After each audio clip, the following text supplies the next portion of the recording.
과거 문재인 정부에서 적극적으로 활동했던 윤건영 의원 오늘 모시고 다양한 정치 현안에 대해서 여쭤보도록 하겠습니다.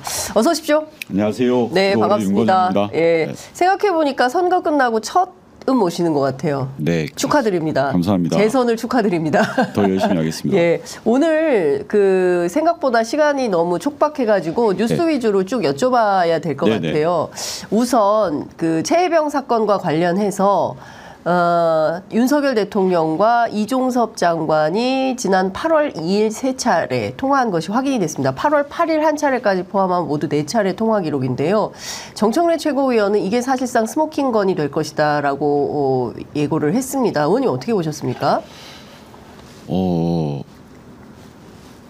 상식적이지가 않죠. 네. 왜냐하면 대통령이 장관하고 전화를 했다 하는데 소위 말해서 사제폰이라 그러죠. 일반인 됐을 때 그 사제폰으로 전화를 3번씩이나 그렇게 연거푸어서 한다라는 게 제가 청와대에서 8년 정도 있었는데 제 경험칙상으로는 이해되지 않습니다.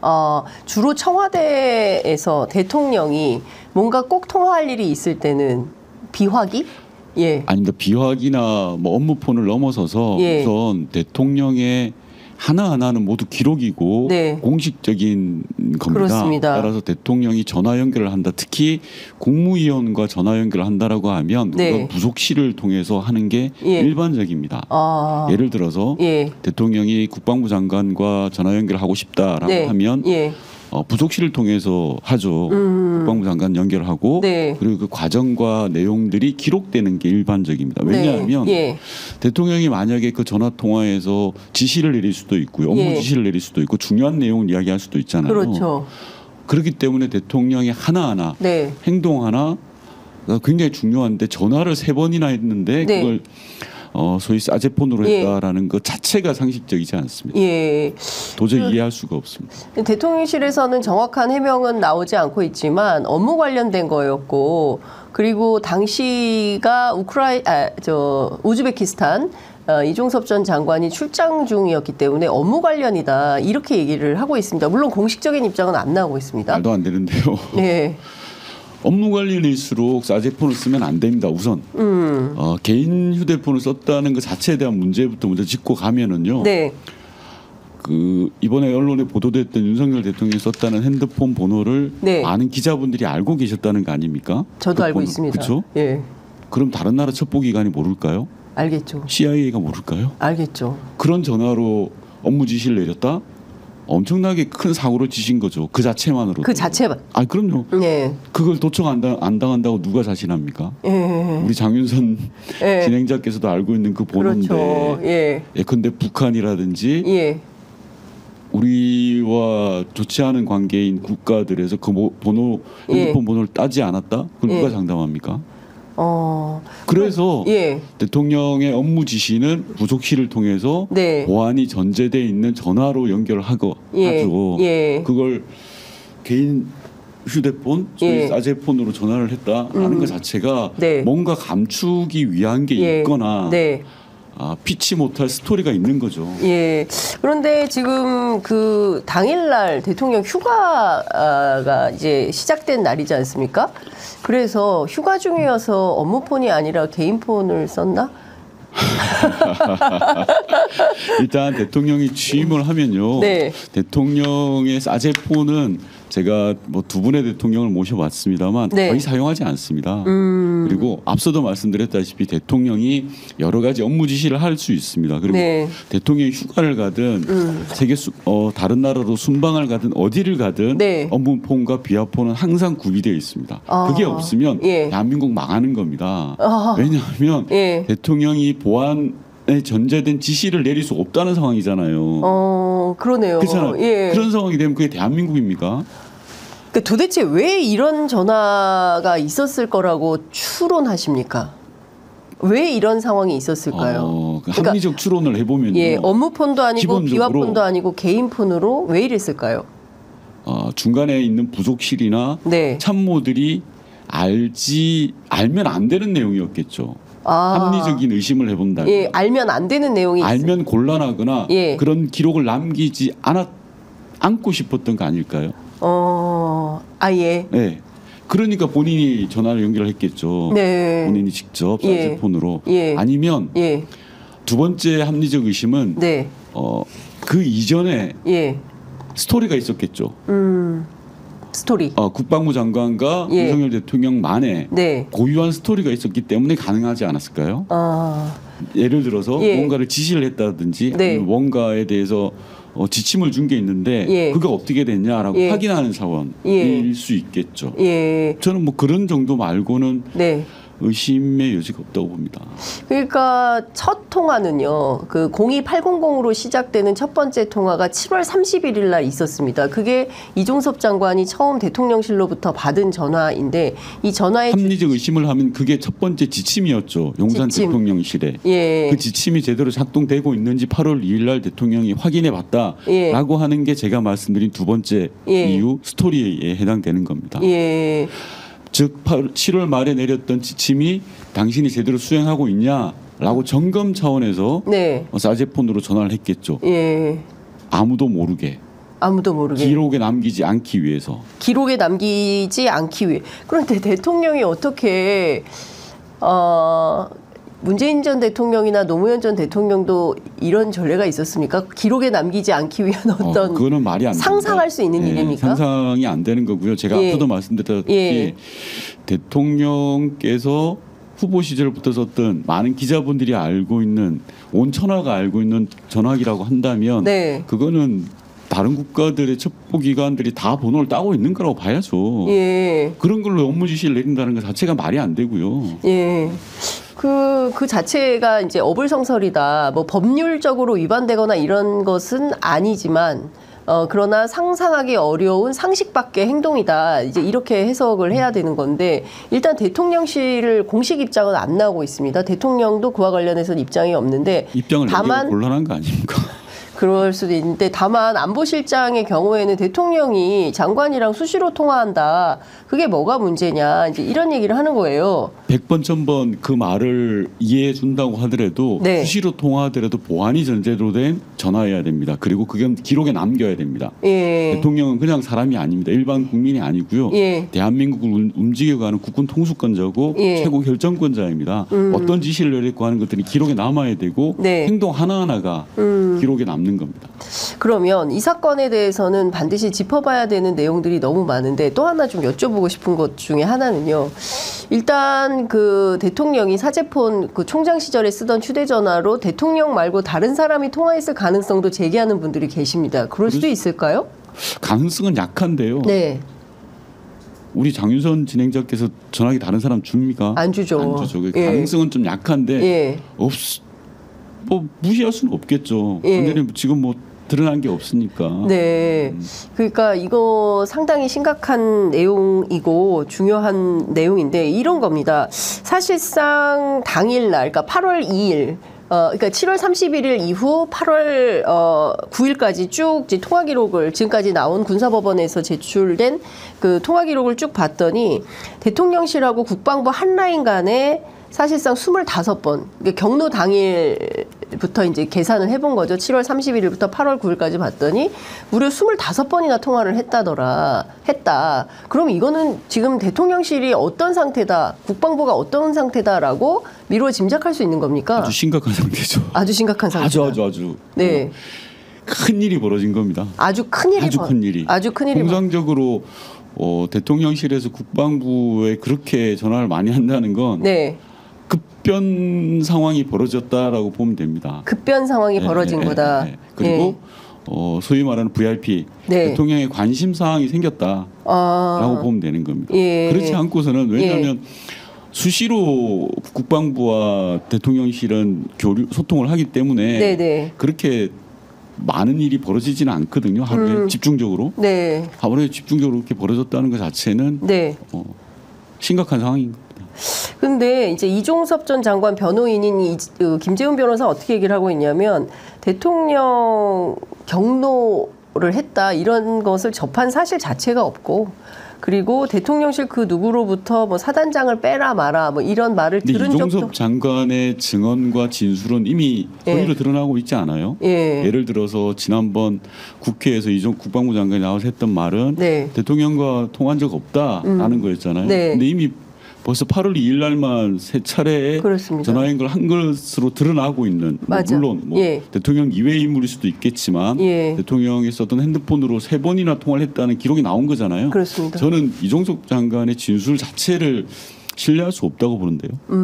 이제는 이종섭 전 장관의 주장은 이제 사실상 탄핵 필요하다. 더 이상 그 사람의 얘기를 진실로 믿을 수가 없다. 거짓말을 했는데 그걸 어떻게 믿고 신뢰할 수 있습니까? 그러니까 작년 국회 상임위에 출석해서 국방위 운영이 출석했던 말은 다 그 허위 증언인 걸로 된 거죠. 그럼 이거 처벌받아야 되는 거 아닙니까? 당연히 처벌받아요. 국회 증감법에 따라서 처벌 대상입니다. 근데 오늘 아침 라디오에 출연한 여러 여권 정치인들 뭐 어제도 마찬가지입니다만 그 사실 그 군사 경찰에 대해서는 대통령 그리고 이종섭 장관의 지휘 권한이 있다 이런 주장을 합니다. 그렇기 때문에 문제가 없는 거다. 그리고 박정훈 전 단장이 수사 권한이 없다. 이런 주장을 합니다. 말을 계속 빌빌 돌리는 건데요. 처음에는 이종섭 장관 같은 경우는 대통령과 통화한 적도 없다가 했다가 지금 와서는 뭐 업무 지시할 수 있는 거 아니냐라고 말을 돌리죠. 그렇죠. 지금 그리고 또 그것도 물러서서 군 검찰에 대한 수사 지휘 일정한 부분 가능한 부분이 있다라고 이야기를 하는 거지 않습니까? 그게 뭡니까? 처음부터 계속 거짓말을 해왔다는 거잖아요. 거짓말은 뭔가를 감추고 싶은 게 있을 때 하는 거잖아요. 뭐를 감추고 있겠습니까? 저는 용산 대통령실의 외압이라고 밖에는 해석할 수가 없는 거 아닙니까? 그렇죠. 아니면 처음부터 그 모든 걸 공개를 했어야죠. 이만저만해서 이런저런 일이 있었다라고 해야 되는데 하나하나 지금 거짓이 진실로 바꿔지고 있는 그런 단계들이지 않습니까? 저는 이거 심각한 상황인 것 같은데요. 그리고 앞서 말씀드렸던 국방장관과 대통령의 전화통화 기록은 분명히 있습니다. 기록이 분명히 있다. 있을 겁니다. 어디에 있을까요? 뭐 지금 이 자리에서 말씀드리긴 좀 그런데요. 예를 들어서 국방장관이 외국에 공식 출장을 간 상황이잖아요. 외국에 출장을 갔을 때 대비한 우리나라 보안 점검 시스템이 있거든요. 지금 이 자리에서 말씀드리긴 좀 그런데 분명히 그 기록은 있습니다. 그러니까 대통령이 사제폰으로 전화를 걸었다 하더라도 이종섭 장관이 대통령의 기록을 확보를 할 수는 없겠지만 이종섭 장관의 통화 내용에 대한 기록은 분명히 있을 겁니다. 그러니까 이게 그 해외 출장 중인 국무위원회 보안 점검 시스템이라는 게 있다. 그렇기 때문에 이 자리에서 제가 구체적인 내용을 말씀드리기는 곤란하지만 그러면 있을 가능성이 굉장히 있고 저는 개인적으로 있다고 봅니다. 있다. 왜냐하면 워낙 국정상황실장을 하셨기 때문에 모르는 게 없으십니다. 모르는 거 많죠. 그래도 이런 분야에 관해서는 전문가다라고 할 수 있는데 그러면 지금 이 대목에서 공수처가 말이죠. 어떻게 해야 됩니까? 공수처가 할 수 있는 영역이 굉장히 제한됩니다. 왜냐하면 이미 사건이 발생한 지 1년 가까이 되어 왔잖아요. 그동안에 한 게 뭐가 있습니까? 국방장관을 호주 대사로 임명해서 도피시키려고 했지 구체적인 사건들이 진행되지 않고 있다가 최근에 와서야 피의자 또는 참고인으로 소환해서 조사하는 수준이지 않습니까? 물론 공수처가 일을 안 했다는 건 아닙니다. 나름 열심히 하고자 했지만 공수처가 가지고 있는 객관적인 한계가 존재합니다. 즉 의혹의 핵심은 용산 대통령실이거든요. 용산 대통령실을 얼만큼 제대로 철저하게 조사할 수 있을 건가로 봤을 때는 한계가 너무 뚜렷합니다. 그래서 특검 말고는 답이 없습니다. 이거. 특검 말고는 답이 없다. 그렇지만 대통령이 또 거부권을 행사하지 않겠습니까? 될 때까지 하는 게 최상병 특검이라고 생각합니다. 예컨대 22대 국회 오늘 뭐 개원을 하고 민주당 오늘 뭐 오후에 의총을 통해서 이 법안을 1호 법안으로 야권이 연대해서 하자라고 했을 때 대통령이 또 거부권 행사할 거 아닙니까? 민주당은 당연히 1호 법안으로 최혜병 특검법을 처리할 거고요. 그리고 만약에 윤석열 대통령이 2번, 3번 거부권을 행사하더라도 저희는 4번, 5번 법안을 내야 된다고 생각합니다. 왜냐하면 이 법안은 그냥 일반적인 특검법이 아니잖아요. 그렇습니다. 대한민국 군의 자식을 보낸 부모의 마음을 담은 법이에요.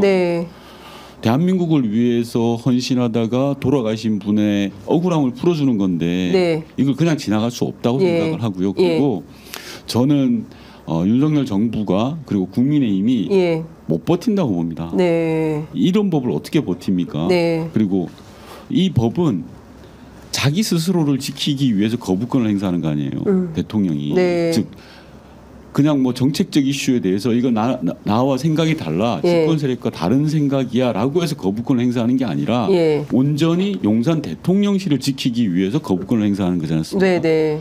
못 버팁니다. 국민을 어떻게 이깁니까? 국민을? 자, 오늘 아침 라디오에 출연한 나경원 의원 어떤 얘기를 하냐면 나도 동의한다. 최상병의 억울한 죽음을 밝히는 특검 반드시 해볼 필요가 있다. 그러나 민주당이 제출한 특검법 내용을 봤더니 온통 대통령실에 대한 수사, 뭐 그 수사 외압과 관련된 것들, 뭐 이런 것들이더라. 그게 전부니까요. 네. 그러니까 이런 겁니다. 지금 경북경찰청에 이첩 보류 명령을 했다가 어쨌든 다시 가 있는 이 경북경찰청에서 수사하고 있는 최혜병 사건 누가 그렇게 내성천 물살 급류에 구명조끼조차 입히지 않고 병사들을 투입해서 수색하게 했는가 그 원인을 규명하는 것에 대해서는 동의. 그러나 수사외압 이런 거는 대단히 민주당이 정쟁거리로 삼고 있다. 물론 제가 지금 국민의힘 입장에서 엿줍는 겁니다. 그게 정쟁거리라고 생각하는 국민은 없을 겁니다. 그렇지 않습니까? 네. 꽃다운 청춘의 죽음에 대해서 무도한 외압이 있었고 그 외압의 실체를 밝히는 게 무슨 정쟁입니까? 그렇게 생각하시는 분들의 시각이 정말 잘못된 거고요. 네. 총선의 민의를 아직도 못 받아들이고 있는 거라고 생각을 하고요. 저는 굉장히 놀랬던 게 국민의힘의 여러분들이 총선 전과 지금 총선 직후와 지금 상황을 비교해 보면 완전히 달라졌어요. 어떻게 달라졌습니까? 총선 이전으로 돌아가 버렸죠. 총선 직후에는 반성합니다. 국민 여러분 죄송합니다. 열심히 하겠습니다라고 머리를 숙였다가 지금 다시 꼿꼿하게 머리를 들고 있는 거죠. 우리 편은 지키겠다. 용산 대통령실은 보호한다. 라는 정말 얼토당토하는 생각을 가지고 있는 거잖아요. 그래서는 안 됩니다. 양심이 있으면 국민의힘 의원들도 그렇게 해서는 안 되죠. 이걸 정쟁거리로 보는 것 자체가 그게 제대로 된 시각입니까? 그 정쟁거리로 만드는 측면은 없습니까? 실제로 누가? 국민의힘 쪽에서요. 그러니까 최근에 다시 입장이 상당히 선회해서 이것은 민주당의 법안, 민주당의 어떤 정쟁거리로 삼기 야권이 정치적 목적으로 만드는 법안이다. 이런 주장을 합니다. 국민들이 그렇게 생각합니까? 그렇죠. 여의도에 있는 그분들만 그렇게 생각하시는 거죠. 네. 여전히 여의도에 우물안 개구리처럼 갇혀 있는 거고요. 국민들이 이야기하고자 했던 총선 민의를 단 1도 받아들이지 못하고 외면하고 있는 겁니다. 더 큰 화를 불러일으킬 겁니다. 네, 예를 들어서요, 의원님, 앞서 말씀하신 이종섭 전 장관을 출장 중이었기 때문에 당시에 있던 보안 정보 시스템이 있다. 보안 점검 시스템이라고 하셨죠. 보안 점검 시스템이 있다. 그러면 이 부분은 특검을 통해서 확인하거나 밝힐 수 있습니까? 굳이 휴대전화가 아니라 할지라도 이 시스템에 의해서 확인될 수 있는 여지가 있습니까? 그거는 봐야 되겠죠. 저는 저 개인적으로 볼 땐 가능하다고 봅니다. 확인이 가능하다. 그러니까 실제로 대통령이 왜 3번이나 전화를 했고 그 전화를 통해서 구체적으로 어떤 지시가 있었고, 왜냐하면 정황 증거상으로 보면요 8월 2일이 굉장히 예민한 날인 게 그날 박정훈 전 단장에 대한 보직 해임 명령이 나온 날이기도 하고, 그날은 바로 박정훈 단장이 경북경찰청에 이첩했던 수사 기록을 회수해온 국방부 검찰단이 회수해온 날이기도 하거든요. 그러면 이 모든 길목에 사실상 윤석열 대통령의 지시가 있었다, 이렇게 봐야 됩니까? 윤석열 대통령의 지시가 있었던, 용산에 압력이 있었던, 무언가 보이지 않는 손이 있었기 때문에 정상적으로 진행되던 게 거꾸로 간 거 아닙니까? 지금 저희가 특검을 통해서 밝히고자 하는 것은 그 보이지 않는 손이 도대체 뭐냐라는 거잖아요. 저는 이게 그렇게 복잡한 일이 아니잖아요. 그러니까요. 20대의 꽃다운 청춘이 국가를 위해서 헌신하다가 돌아가셨어요. 진실을 밝히자는 건데 이게 무슨 정쟁이고 이게 이렇게 복잡할 일이 아니잖아요. 그렇습니다. 그냥 하면 되는 건데. 그렇죠. 그냥 박정훈 단장 수사하게 놔뒀으면 되는 건데 그거를 일을 더 크게 만들고 더 파멸로 가게 하는 게 누구냐라는 거예요. 자, 이것 좀 여쭤볼게요. 통상 대통령이 말이죠. 해병대 사단장의 어떤 지위와 관련해서 그게 큰 관심이 있습니까? 문재인 대통령도 그러셨습니까? 관심이 있을 리가 없죠. 그러니까 사단장이라고 어떤 정도인가요? 행정 부서로 따지면 네. 1급 행정 정도. 1급 정도. 네. 1급 내외 정도로 이렇게 봐지는데 1급과 2급 그 어간으로 보는데요. 대한민국 대통령이 사단장 한 명의 그 인신에 대해서 그렇게 관심을 가질 일이 아니죠. 네. 그 경우에 따라 잘 모르기도 합니까? 그러진 않나요? 그러지는 않을 것 같아요. 네. 그러면 윤석열 대통령이 왜 그토록 임성근 사단장에 대해서 이렇게 관심을 가졌을까요? 그게 밝혀야 될 내용이죠. 그런 거 없이 이런 일이 벌어지진 않았을 거 아니겠습니까? 네. 대통령이 해병대 사령관 한 명 또는 사단장 한 명을 지키기 위해서 무도하게 국가 권력을 남용한 게 이번 이 사건의 본질이잖아요. 왜 그랬는지를 밝혀야죠. 그게 보이지 않는 손이 또 누가 있는 건지 제3의 인물이 있는 건지 아니면 대통령과 그 사단장과의 관계가 다른 게 있는 건지를 밝혀내는 게 핵심이라고 봅니다. 그 정종범 부사령관이 그 이종섭 전 장관을 만나서 메모를 받아오지 않습니까? 뭐 누구누구 수사 언급하면 안 돼, 뭐 이런 등등 사람에 대해서 뭐 얘기하면 안 돼, 뭐 이런 것들을 넣었는데 실제로 군 검찰 조사에서 어떤 얘기를 했냐면 박진희 군사보좌관으로부터 1사단장에게 휴가는 하루, 내일부터 정상 출근해 이렇게 처리하라라고 지침을 받았다는 거거든요. 이러면 사실상 그 이종섭 전 장관이 당시에 그 임성근 사단장의 휴가까지도 꼼꼼히 그 지시했나라는 생각을 하게 만듭니다. 그러면 이종섭 장관이 뭐 개별 사단장에 대해서 휴가까지 이렇게 생각할 리는 없을 텐데, 그럼 이것도 대통령과의 통화와 연동된 측면이 있다, 이렇게 의심해 볼 만합니까? 당연히 의심할 수 있는 거고요. 앞서도 말씀하셨지만 그 과정에서 용산 대통령실과 국방부 간에 벌어졌던 통화가 수십 차례였잖아요. 또 다른 누군가가 있을 수도 있는 거죠. 대통령의 압력 또는 대통령의 지침이 있었을 수도 있고 대통령실에 근무하는 또 다른 이의 지침이 있을 수도 있었던 거죠. 아, 그렇군요. 그러니까 등장인물이 굉장히 많습니다. 그러니까 당시에 보면 공직기강, 뭐 안보실, 뭐 이런 데가 다 총출동돼서 막 뛰어다닌 흔적이 있는데, 특히 이시원 공직기강 비서관하고 유재훈 법무관리관이 통화를 하지 않습니까? 최초에 그거부터 시작이 좀 됐는데, 상례입니까? 군사법 시스템에 대해서 공직기강 비서관하고 국방부 법무관리관하고 지금 벌어지고 있는 이번 최혜병 사건과 관련해서 용산 대통령실과 국방부 사이에서 벌어졌던 일 중에 상례인 건 단 하나도 없습니다. 상례는 단 하나도 없다. 상식적인 건 단 하나도 없습니다. 예를 들어서 방금 말씀하셨던 공직기강 비서관이 공직기강을 확립하기 위해서 국방부의 법무관리나 통화를 했다라는 게 용산 대통령실의 설명이잖아요. 만약에 공직기강에 문제가 있었다면 공직기강 비서관이 국방부 장관하고 통화를 해야 됩니다. 아니면 해병대 사령관하고 통화를 해야죠. 기관장하고. 법무관리관이라는 자리는 뭡니까? 국방부 내에서의 법률적 해석, 그 법률적인 보좌를 하는 곳입니다. 공직기강을 잡는 곳이 아니에요. 법무비서관입니다. 그러니까 채널 번지수가 다른 거죠. 그렇죠. 채널이 다르다. 만약에 용산 대통령실의 설명대로 해병대 공직기강에 있어서 큰 문제가 생겼다. 그럼 기관장하고 통화를 해야죠. 그래서 해병대 이러저러한 문제가 있으니 바로 잡읍시다. 잡으려면 이런 게 필요합니다라고 하는 게 맞죠. 왜 쓸데없이 법무비서관하고 통화를 합니까? 그러네요. 하여튼 뭐 최근에 벌어졌던 용산 대통령실과 국방부와 있었던 일 중에 상식적이거나 그랬던 건 단 하나도 없다고 보시면 됩니다. 자, 그러면 이 상식적이지 않은 일의 진실 규명을 위해서는 특검이 불가피한 거고, 지금 지난번에 이제 재의결 때도 실제로 이탈표는 거의 없었다고 봐야 되는 거 아닙니까? 그러니까 민주당과 범야권 179, 그 다음에 국민의힘 이탈 뭐 2명 빼면 111 이렇게 딱 이제 나뉘어진 건데요. 이 상태가 제가 아까도 말씀드렸다시피 국민을 이기는 정권은 없습니다. 국민을 이기는 정치 세력도 없고요. 그래서 결국 국민의힘 또는 윤석열 정부가 허물어질 거라고 봅니다. 허물어진. 지금 뭐 이번 재의결 표결에서는 표단속을 단단하게 한 것처럼 보여지지만 오래 못 갑니다. 오래 못 갈 수가 없습니다. 어떻게 국민을 이깁니까? 그 시점을 언제쯤으로 보십니까? 저희가 더 열심히 싸우고요.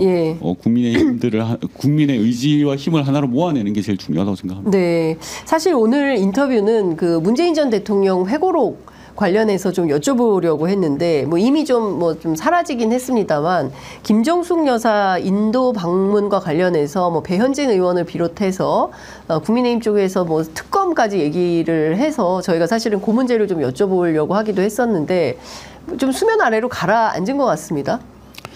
우선 그분들께 좀 대묻고 싶은 게 회고록을 제대로 읽거나 보고 문제 제기를 하는지 저는 궁금합니다.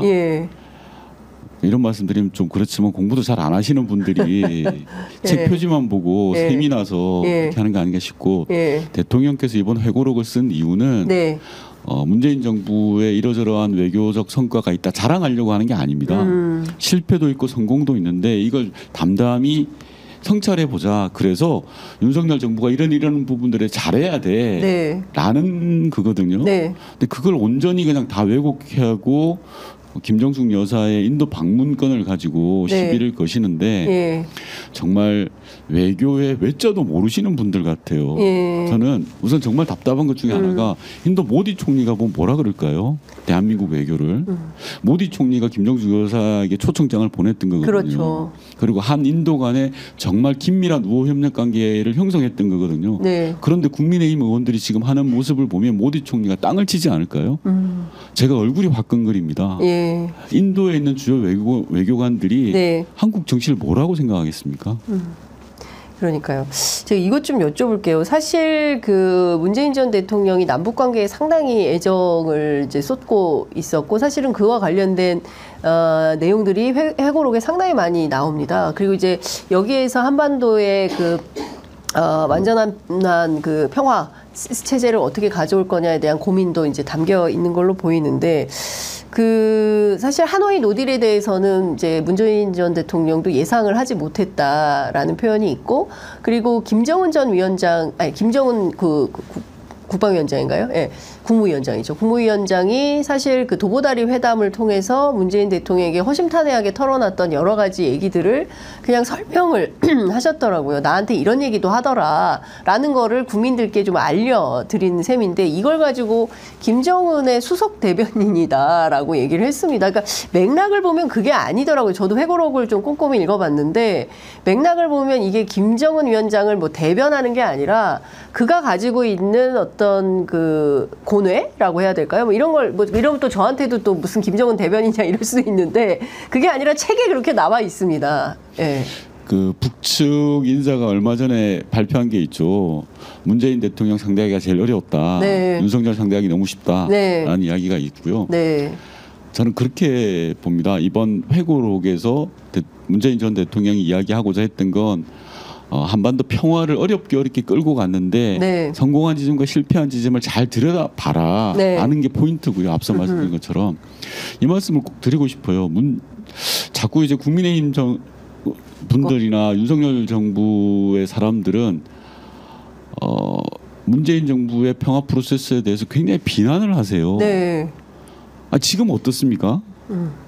문재인 정부 5년 동안 남북 관계가 긴장과 대결이었나요? 아니잖아요. 무슨 수를 쓰든지 간에 국민들이 평온하게 살 수 있도록 한반도 평화를 유지해 왔던 거 아닙니까? 그렇습니다. 근데 그 한반도 평화를 깬 게 누굽니까? 물론 북측에서 경거망동하고 도발을 일삼는 게 있죠. 근데 우리 정부가 뭘 했냐라는 거예요. 그런 김정은 북한의 그런 도발과 경거망동을 제대로 제어하지 못하고 결과값으로 한반도 평화를 이뤄내지 못했잖아요. 지금 막 전국에 지금 오물 풍선이 왔다 갔다. 북한 정권이 심각한 것 그게 뭡니까? 말이 안 되죠. 너무 창피합니다. 북한도 좀 반성하기 바랍니다. 반성이 아니라 그렇게 해서는 안 됩니다. 되죠. 근데 상황을 이렇게까지 만든 책임은 누구한테 있습니까?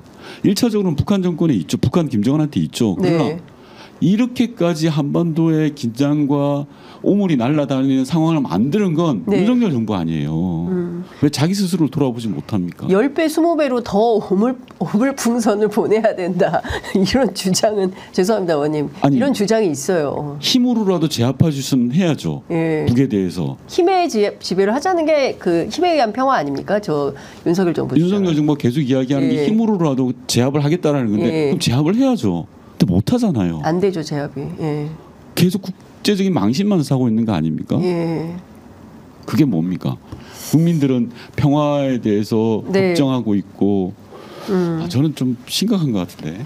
그러면 그 사실 지금 있는 이 평화 체제를 22대 국회에서도 조금 이어가기 위한 민주당만의 어떤 새로운 그 남북 관계를 위한 노력, 뭐 한반도 평화를 위한 노력 이런 게 사실은 민주당 차원에서도 특별하게 잘 과문한 탓인지 듣지 못했습니다. 어떻게 좀 22대 때는 22대 국회가 만들어 이제 출범하니까요. 네네. 그 부분에 대해서 구체적인 내용과 프로세스를 만들어내는 게 중요하다고 생각합니다. 그 전에 한 가지 말씀드리면 윤석열 정부는 한중일을 축으로 해서 한반도 평화를 이뤄나가겠다라고 생각을 하고 있습니다. 한미 동맹을 근간으로 해서 한중일이 아니라 한미일 축을 통해서 한반도 평화를 이뤄나가겠다고 하는데 이게 어떤 위험성을 가지고 있냐고 하면요. 북중러라는 상대적인 축을 만들게 돼요. 그렇죠. 그래서 역대 정부, 대한민국의 역대 정부 보수나 진보나 할 것 없이 이 북중러와 한미일의 대결 구도를 막자라고 노력해 왔어요. 그 노력의 일환이 북방 정책입니다. 그렇습니다. 즉 러시아든 중국이든 북한 편을 제대로 못 들게 그 사이를 끊어놓는 게 우리 정책의 핵심이었던 북방 정책이었어요. 그런데 윤석열 정부는 그런 북방 정책 자체를 안 해요. 그렇죠. 저는 한미일 동맹 한미일 대응이 필요하다고 생각하는 사람이에요. 한미일 대응과 함께 북방 정책을 통해서 러시아와 중국이 북한 편 못 들게 해야 돼요. 그래야 고립을 시키든 힘으로 제압을 하든 평화적인 방법을 해결하든 이럴 거 아닙니까? 그런데 지금은 뭐만 있냐 그러면 한미일 대 북중러만 남아 있어요. 그러면 한반도가 전 세계의 화약고가 되는 거예요. 이 간단한 걸 모르고 계속 윤석열 정부는 한미일만 외치고 있어요. 정말 심각한 문제라고 생각합니다. 그 다시 좀 국내 정치 현안으로 좀 돌아가서 민주당 내부에서 윤석열 대통령 탄핵해야 된다고 판단하십니까? 저는 민주당 내가 아니라요. 윤석열 정부와 국민의힘이 빌드업하고 있다고 생각해요. 윤석열 대통령 정부와 그리고 국민의힘 내부가 그러니까 정부 여당이 스스로 최혜병 특검법만 해도 막 이거 대표적인 거죠. 이걸 왜 거부권을 행사합니까? 말이 안 되잖아요. 그리고 또 어제 보니까 전세자기 특별법도 거부권 행사하겠다고 하더라고요. 아니 할 게 없어서 전세자기 특별법을 거부권 행사합니까? 전세 사기로 인해서 피해보는 청춘들이 얼마나 많은데 대한민국 국민만 그건 거부권의 대상이 아니죠. 만약에 본인들이 생각했을 때 민주당이 내놓은 전세사기 특별법에 문제가 있다라고 한다면 대안을 제시하고 합의점을 찾아야죠. 거부할 게 아니란 말입니다.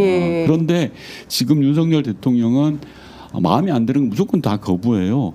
합의되지 않은 건 다 거부하겠다. 그러니까요. 이게 정책적으로 빌드업하고 있는 거고요. 두 번째로는 김건희 여사에 대해서 싫은 소리 했다고 검찰 서울지검장을 바꿔버렸잖아요. 검찰을 자기 손에 쥐겠다는 거예요. 그렇죠. 자기를 조사하는 싹수를 다 잘라버리겠다는 거예요. 이것 또한 파멸로 가는 빌드업이에요.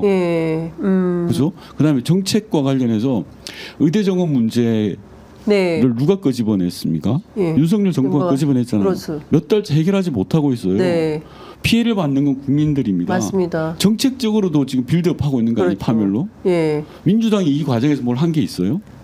민주당은 오히려 뭐 좀 그 뭡니까 연금도 좋다 44% 그럼요. 받겠다. 연금에 대해서도 연금 개혁하자. 그래서 우리가 양보를 했잖아요. 다 민주당이 여당 같아요. 그래서는 안 되고 어쨌든 민주당이 빌드업한 게 아니라 스스로 빌드업하고 있다라고 저는 규정하고 싶어요. 그러면 뭐 이준석 전 대표가 말하는 것처럼 소위 이제 탄핵 T 익스프레스가 다가오고 있다 뭐 이런 얘기를 하는데 박근혜 시즌 2가 되겠습니까? 점점점 그리 가고 있는 거죠. 제가 좀 전에 말씀드렸던 것처럼. 정호성 그 비서관의 등장은 어떻게 보세요? 사람이 그렇게 없나 싶어요. 아, 사람이 없냐. 본인이 직접 구속시켰던 인물이지 않습니까? 네네. 그리고 국정농단이 10년 전에 있었던 사건도 아니잖아요. 그러니까요. 7년 전. 국정농단으로 대한민국이 얼마나 많은 피해를 받았습니까? 네. 그리고 대통령 탄핵까지 가게 되고 선거도 하고 그렇게 했던 거 아닙니까? 네. 그런데 그 국정농단의 핵심이었던 인물을 용산 대통령실의 비서관으로 씁니다.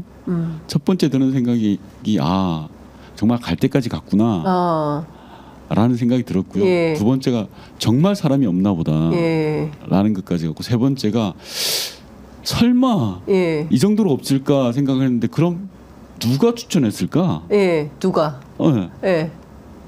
저는 잘 모르겠습니다. 근거가 없으니까. 그런데 합리적 의심을 해보는 거죠.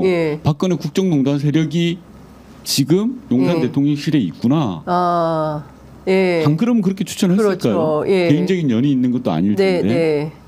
야, 그러면 윤석열 정부를 구성하고 있는 중심축들이 한때는 아스팔트 보수, 정말 그 좀 극단적인 그렇습니다. 보수 세력으로 둘러싸였다고 봤는데 이번에는 보니까 박근혜 정부의 국정농단 세력도 그게 둘러싸여 있구나. 그렇죠. 야, 이거 정말 심각하다. 윤석열 정부가 앞날이 걱정되고, 이거는 뭔가 앞서 말씀드렸던 그런 빌드업을 스스로 너무 착실하게 해가고 있다. 그런 말씀드립니다. 시간이 없어서 이제 2분 지났는데 1분만 좀 여쭤볼게요. 외교부가요. 오늘 아침 경향신문이 일면에 보도한 건데 보셨겠지만, 외교부가 2023년 일본 개황에서 역사 왜곡과 일본의 과거사 반성과 관련 대목을 통째로 삭제해버렸다. 이런 건 어떻게 봐야 됩니까? 자존심도 왜 이러는 겁니까? 자존심도 없고 줏대도 없고 아무것도 없는 거죠. 저는 외교부의 문제에 대해서 이야기하면 하루 24시간 이야기해도 저는 모자라다고 생각하는데요. 아니, 한미일 협력 좋고 뭐 한일 관계 정상화 다 좋은데요. 자존심은 지켜야죠. 그리고 최소한의 국가로서의 주권적인 부분은 지켜야죠. 우리 독도 문제라든지 역사 문제를 어떻게 그냥 넘어갑니까? 할 말은 하고 있어야죠. 우리가 일본한테 다 퍼줬잖아요. 그렇습니다. 근데 얻은 게 뭐가 있어요? 독도에 대해서도 아무 말 못하고 역사 문제에 대해서도 아무 말 못하고, 그렇다고 해서 경제적으로 우리가 큰 이득을 받나? 못 받잖아요. 제대로 받은 건 없이 퍼주기만 하고 있어요. 그것도 가치 동맹이라는 허울만 있지 대한민국의 국익은 하나도 놓치고 있는 거 아닙니까? 여권 없이 왕래한다. 이건 이런 얘기가 왜 나왔을까요? 왜 이런 발상이 나왔을까요? 저는 뭐 그 전에 최근에 있었던 한중일 정상회담도 이야기를 좀 해야 되는데 만났다는 것 자체는 굉장히 큰 의미가 있습니다. 뭐 나름 외교적인 성과라고 해도 가능한데 실익이 없잖아요. 3개국이 다 각자 이야기를 했어요. 아니 38개 공동선언이 나왔는데 뉴스가 하나도 없어요. 없어요. 그러니까, 어떻게 이럴 수가 있나 싶어요. 그러니까 억지로 한번 만나는 거에 대해서 4년 5개월 만에 만났는데 만나는 거에서만 이야기를 했어요. 근데 더 가관이었던 건 안보실장이라는 분이 나와서 문재인 정부 때보다 훨씬 낫지 않았냐라고 이야기를 하더라고요. 제가 쏙불이 터졌습니다.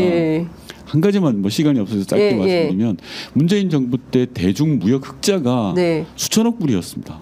맞아요. 그런데 윤석열 정부 들어서 대중무역 적자. 돈을 번 게 아니에요. 그동안 우리는 중국으로부터 엄청난 흑자를 취해왔어요. 그래서 문재인 정부 5년 동안 수천억의 흑자를 봤다면 윤석열 정부 들어서는 적자가 수백억이에요. 그렇습니다. 이런 수치가 있는데도 뭘 잘했다고 그렇게 안보실장이라는 분이 나와서 당당하게 이야기하시는 거 보면서 야, 정말 멀어도 정말 한참 멀었다라는 말씀 드리고 싶어요. 그러니까요. 뭐 한두 가지 짚어볼 문제가 너무 많고 참 대통령이 계속 이렇게 거부권을 행사하는 정국에 대해서 여쭤봐야 되는데 지금 시간이 5분이나 넘어가고 있어가지고 오늘은 약속된 시간을 좀 마무리를 해야 될 것 같고요. 의원님 고정하시죠. 고정. 일주일에 한 번씩 고정하시죠. 절대로 고정하라고 하지 마시고 일주일에 한 번씩 외교안보 현안, 정치 현안들에 대해서 함께 할 수 있는 시간이 좀 필요하겠다. 차분하고 진지하게 분야별로 한 번씩 꼭지별로 한번 나눠봐야 될 것 같습니다. 나가시면서 다음 주에 언제 괜찮으신지 약속 주시고 가십시오. 오늘 말씀 여기까지 듣도록 하겠습니다. 감사합니다. 감사합니다. 목요일에는 진짜 뉴스킹. 이번 주에도 어김없이 김준일 평론가 그리고 박지훈 변호사 두 분 나오셨습니다. 어서 오십시오. 네, 안녕하세요. 네, 반갑습니다. 두 분만 오면 그 흥행 제조기. 그래요? 예, 조회수 요정. 예, 두 분을 조회수 요정으로 모시겠습니다. 감사합니다. 실제로 그렇거든요. 현안이 너무 많아서 바로 좀 들어가야 될 것 같은데 이 전화 통화 기록이 나왔네요. 저는 사실은 이거 제가 계속 주목했던 부분이 이 부분이거든요. 네. 분명히 군사법원에서 재판을 하고 있고 이게가 변호인 측이든 검찰 측이든 네. 이걸 낼 것이다라고 충분히 예상을 했었고 아마 그 정도 제가 이거 나오기 전에 네. 다른 방송에서 네. 이게 좀 나올 것 같은데라는 데 나왔어요. 그날 딱 당일날 SBS, 한겨레, 네. MBC 단독으로 주주로 나왔는데 부결되던 그날입니다. 그렇습니다. 나왔던 날이. 저는 사실은 스모킹건 트리거라고 보거든요. 사실. 일반 사건이면 끝나는 거예요. 이것도. 계속 부인하고 있는데 둘이 전혀 연락 안 했다 그러다가 일반적인 다른 사건 증거가 딱 나온 거 아닙니까? 준 거잖아요 이게. 통화 기록이라는 걸 부인할 수 없는 거잖아요. 대통령이 사적인 시절 검사실 쓰던 전화번호입니다. 따봉폰이에요. 이른바 체리 따봉폰. 그런 거라면 사실은 게임이 끝났는데 문제는 국민의힘이나 대통령실에서는 나오는 만큼만 얘기하는 것 같아요. 경로 안 했다 했다가 경로설이 나오니까 처음에는 망상이라 했다가 경로 좀 하면 어때? 이러더만 전화 안 했다 했다 전화 왔잖아요. 전화하기 요사지 국무위원하고 대통령하고 국무위원이 전화하기 요사는 거지 업무를. 이제 남은 건 수사 외압이거든요. 이제 외압이 떴다 이러면 아이고 대통령이 좀 외압 행사하기 위해서 이래 나오려고 하나? 저는 끝났다고 보는데 그냥 그 나온 만큼 계속 변명으로 나오는 것 같아요. 이건 변명이 아니에요 제가 볼 때. 어떻게 보세요? 제대로 된 변명이 아니에요. 이 상황 일단 다 끝났다 이거. 끝났어요. 트리거가 확인이 된 거다. 어떻게 보세요? 저도 뭐 비슷하게 생각을 합니다. 비슷하게 생각을 하고 말씀하셨다시피 일단은 거의 저는 정치적 탄핵이다 뭐 이런 생각이 들어요. 그러니까 이게 이제 법리적으로 되면 헌법재판소 가고 뭐 이거 이제 따져보고 뭐 이게 직권남용 지금 뭐 여권에서 나오는 얘기가 직권남용에 직권이 없으면은 직권남용이 아니고 직권이 있으면은 직권을 제대로 행사한 거니까 이것도 죄가 안 되고 뭐 이런 식의 논리를 막 펴고 그러더라고요. 근데 그냥 상식적으로 아까 얘기했듯이 이종석 국방부 장관은 대통령하고 통화한 적 없다고 얘기를 하다가 이제 통화가 나오니까 그냥 일상적인 국무위원하고 뭐 통화했다 얘기하고 지금 죄송합니다. 박준 변호사가 정확하게 얘기를 했는데 경로 부인하다가 경로는 죄가 아니잖아. 전화 뭐 부인하다가 전화는 죄가 아니잖아. 이제 외압을 하다면 그러니까 외압이라는 표현은 안 쓰겠지. 지시가 죄는 아니잖아. 이렇게 나오겠지. 지시는 죄가 아니잖아. 이렇게 나올 거예요. 그래서 이게 이제 뭐 이제 특검을 갈 수 있을지 없을지는 이제 봐야 되지만은 이거는 매우 핵심적인 거고 지금 이게 오늘 좀 뒤에 뭐 얘기할 건가요? 지금 대통령만 지금 전화를 한 게 아니에요. 이게 제가 진짜 놀라운 게 김용현 대통령 경호처장, 경호처장이죠. 이분은 윤석열 충암고 1기 선배. 그러니까. 그리고 이상민 행안부 장관. 여기는 충암고 몇 기지? 2기수인가? 몇 기인가? 뭐 해가 후배예요. 후배예요. 또 충암고 후배. 왜 다른 장관하고도 뭐 띄엄띄엄 하기는 했지만은 왜 이렇게 충암고 사람들하고만 이렇게 전화 통화를 하고 있을까? 뭐 이게 너무 이상한 거지. 그리고 국민의힘 분들도 딱 정확해요. 누구랑 했냐면은 신원식 국방부 장관. 근데 이분 이제 붕짜자 이거 하셨던 분이고 네. 강대식 이분은 국방위에 오래 있었어요. 그리고 성해종 의원은 이제 국내에서 핵심적인 분이잖아요. 그러니까 정확하게 이 사안과 관련해서 이해도가 높거나 당의 핵심이거나 뭐 이런 분들하고 다 연락을 8월 2일부터 뭐 한 일주일간 8월 9일까지 일주일간 이제 했다라는 집중적으로 거예요. 했다는 그리고 그 뭐 지금 뭐 정확하게 모르겠으나 그 앞단에도 별로 전화 통화를 국방부 장관이 한 적이 없고 이런 분들하고 그 뒷단에도 한 적이 없고 이때만 집중적으로 거의 했다라는 거. 뭐 아예 없는지는 제가 모르겠고. 근데 제가 어제 뭡니까 김정민 변호사, 박정훈 전 수사단장의 변호인이죠. 그러니까 이거는 군사법원에 김정민 변호사가 8월 말까지 요청을 했는데 군사법원이 풀해준 게 8월 9일까지라는 거예요. 그러니까 여기서 근데 공수처는 말이죠. 공수처는 지금 말씀하신 이 등장인물들 전체에 대해서 연말까지 통화 기록을 갖고 있다는 거예요. 다 갖고 있습니다. 싹 다 갖고 있다는 거예요. 공수처는. 그러니까 지금까지 나온 것은 빙산의 일각이다. 저는 그래 봅니다. 네, 그리고 무슨 얘기를 했냐면 지난주에 공수처 관계자가 취재 라인을 통해서 설명을 제가 듣기를 어떤 얘기를 했냐면 이종섭 폰이 월척이다. 이종섭 폰에 맞아요. 어마무시한 것이 담겨 있다 했는데 통화 기록이 딱 나온 거예요. 대통령이 딱 등장을 했는데 이게 빙산의 일각이라고 한다면 앞으로 더 뭐가 나올지 알 수가 없다. 일단은 네. 제가 그거 좀 설명을 좀 김용현 씨를 이제 말씀 좀 드리면 최측근 맞아요. 최측근이죠. 경호처장이죠. 맞습니다. 사관학교 출신이에요. 육군사관학교. 육사. 육사의 중장인데 네. 작전본부장 합참 작전본부장 한 걸로 제가 알고 있어요. 3스타까지 했던 사람이고 이 사람 38기. 예. 종섭이 형님. 예. 이종섭 뭐 죄송해요. 이종섭 장관 40기입니다. 맞아. 40기. 그러니까 엄청 친합니다. 그리고 그러니까 사실상 학교를 같이 다녔다고 봐야 돼요. 1학년 때 3학년. 1학년 때 3학년 2학년 4학년이고 또 옆에는 또 우리 저기 누구죠? 우리 남양주 의원. 네, 김병주 의원도 네. 40기입니다. 예. 동기죠 두 사람이. 예. 이 상황에서 전화를 뭐 사관학교 선배가 전화한 게 아니고 저는 가장 어떤 대통령이 심기를 물어보거나 할 때 가장 중요한 사람이 김용현이라고 파악한 것 같아요. 육군사관의 선배이기도 하고. 어떻게 국방부 장관하고 경호처장하고 국회의원하고 이렇게 전화합니까? 전화해요 저랑? 아니요. 장윤선 기자님? 네, 아니요. 김준일 기자님 저랑 통화합니까? 안 합니다. 일반적으로 일도 많고요. 또 외국 왔다 갔다 하면서 우즈베키스탄 어디 갔잖아요. 통화하기 어렵습니다. 매우 중요한 일이고 매우 화를 냈다는 거고 매우 이것을 해결하기 위해서 가장 심기를 잘 알고 있는 사람한테 통화했다고 봐야 되거든요. 그러니까 지금 대통령하고 이종섭 장관이 통화한 날은 8월 2일이에요. 네. 그날 3번 있었어요. 그날은 우즈베키스탄에 출장을 갔던 날이고 12시 무렵에 제가 시간을 상계해 보니까 오전 8시 한 35분 정도 됩니다. 그럼 아침 시간대 통화를 한 거예요. 그리고 김용현 경호처장하고는 8월 4일부터 7일 사이에 무려 8번 통화를 합니다. 그러니까 8월 2일 날 뭐가 있었어요. 그리고 좀 상세하게 궁금해. 형님 도대체 맞아요. 왜 이러는 거야? 그렇게 보는 게 맞아요. 뭐 때문에 이래? 대통령 왜 이러세요? 라는 것을 우리로 저 기자들의 용어로 설명드리자면 추가 취재. 두려운 거예요. 네, 이거 어떻게 봐야 돼? 형님, 왜 이래 갑자기? 선배님이 왜 이랍니까? 이걸 안 됩니까? 뭐 이렇게 얘기를 하면서 이거 어떻게 해야 돼, 왔다. 이거? 그리고 저는 김용현 씨하고도 오랫동안 통화를 했을 것 같거든요. 그 전에도. 그리고 지금 여기 또 있는 사람이 임종득이도 있죠. 신원식도 있죠. 신원식도 그렇습니다. 사관학교 출신입니다. 육군사관학교. 다 친구들이에요. 그러니까. 육군사 동문들이에요. 그래서 저는 누구랑 통화했던 것도 주목을 좀 해야 된다. 그래서 우리가 진행자가 우리 장윤선 기자가 말씀하셨기 부분인데 그래서 이종섭이 두려웠던 거예요.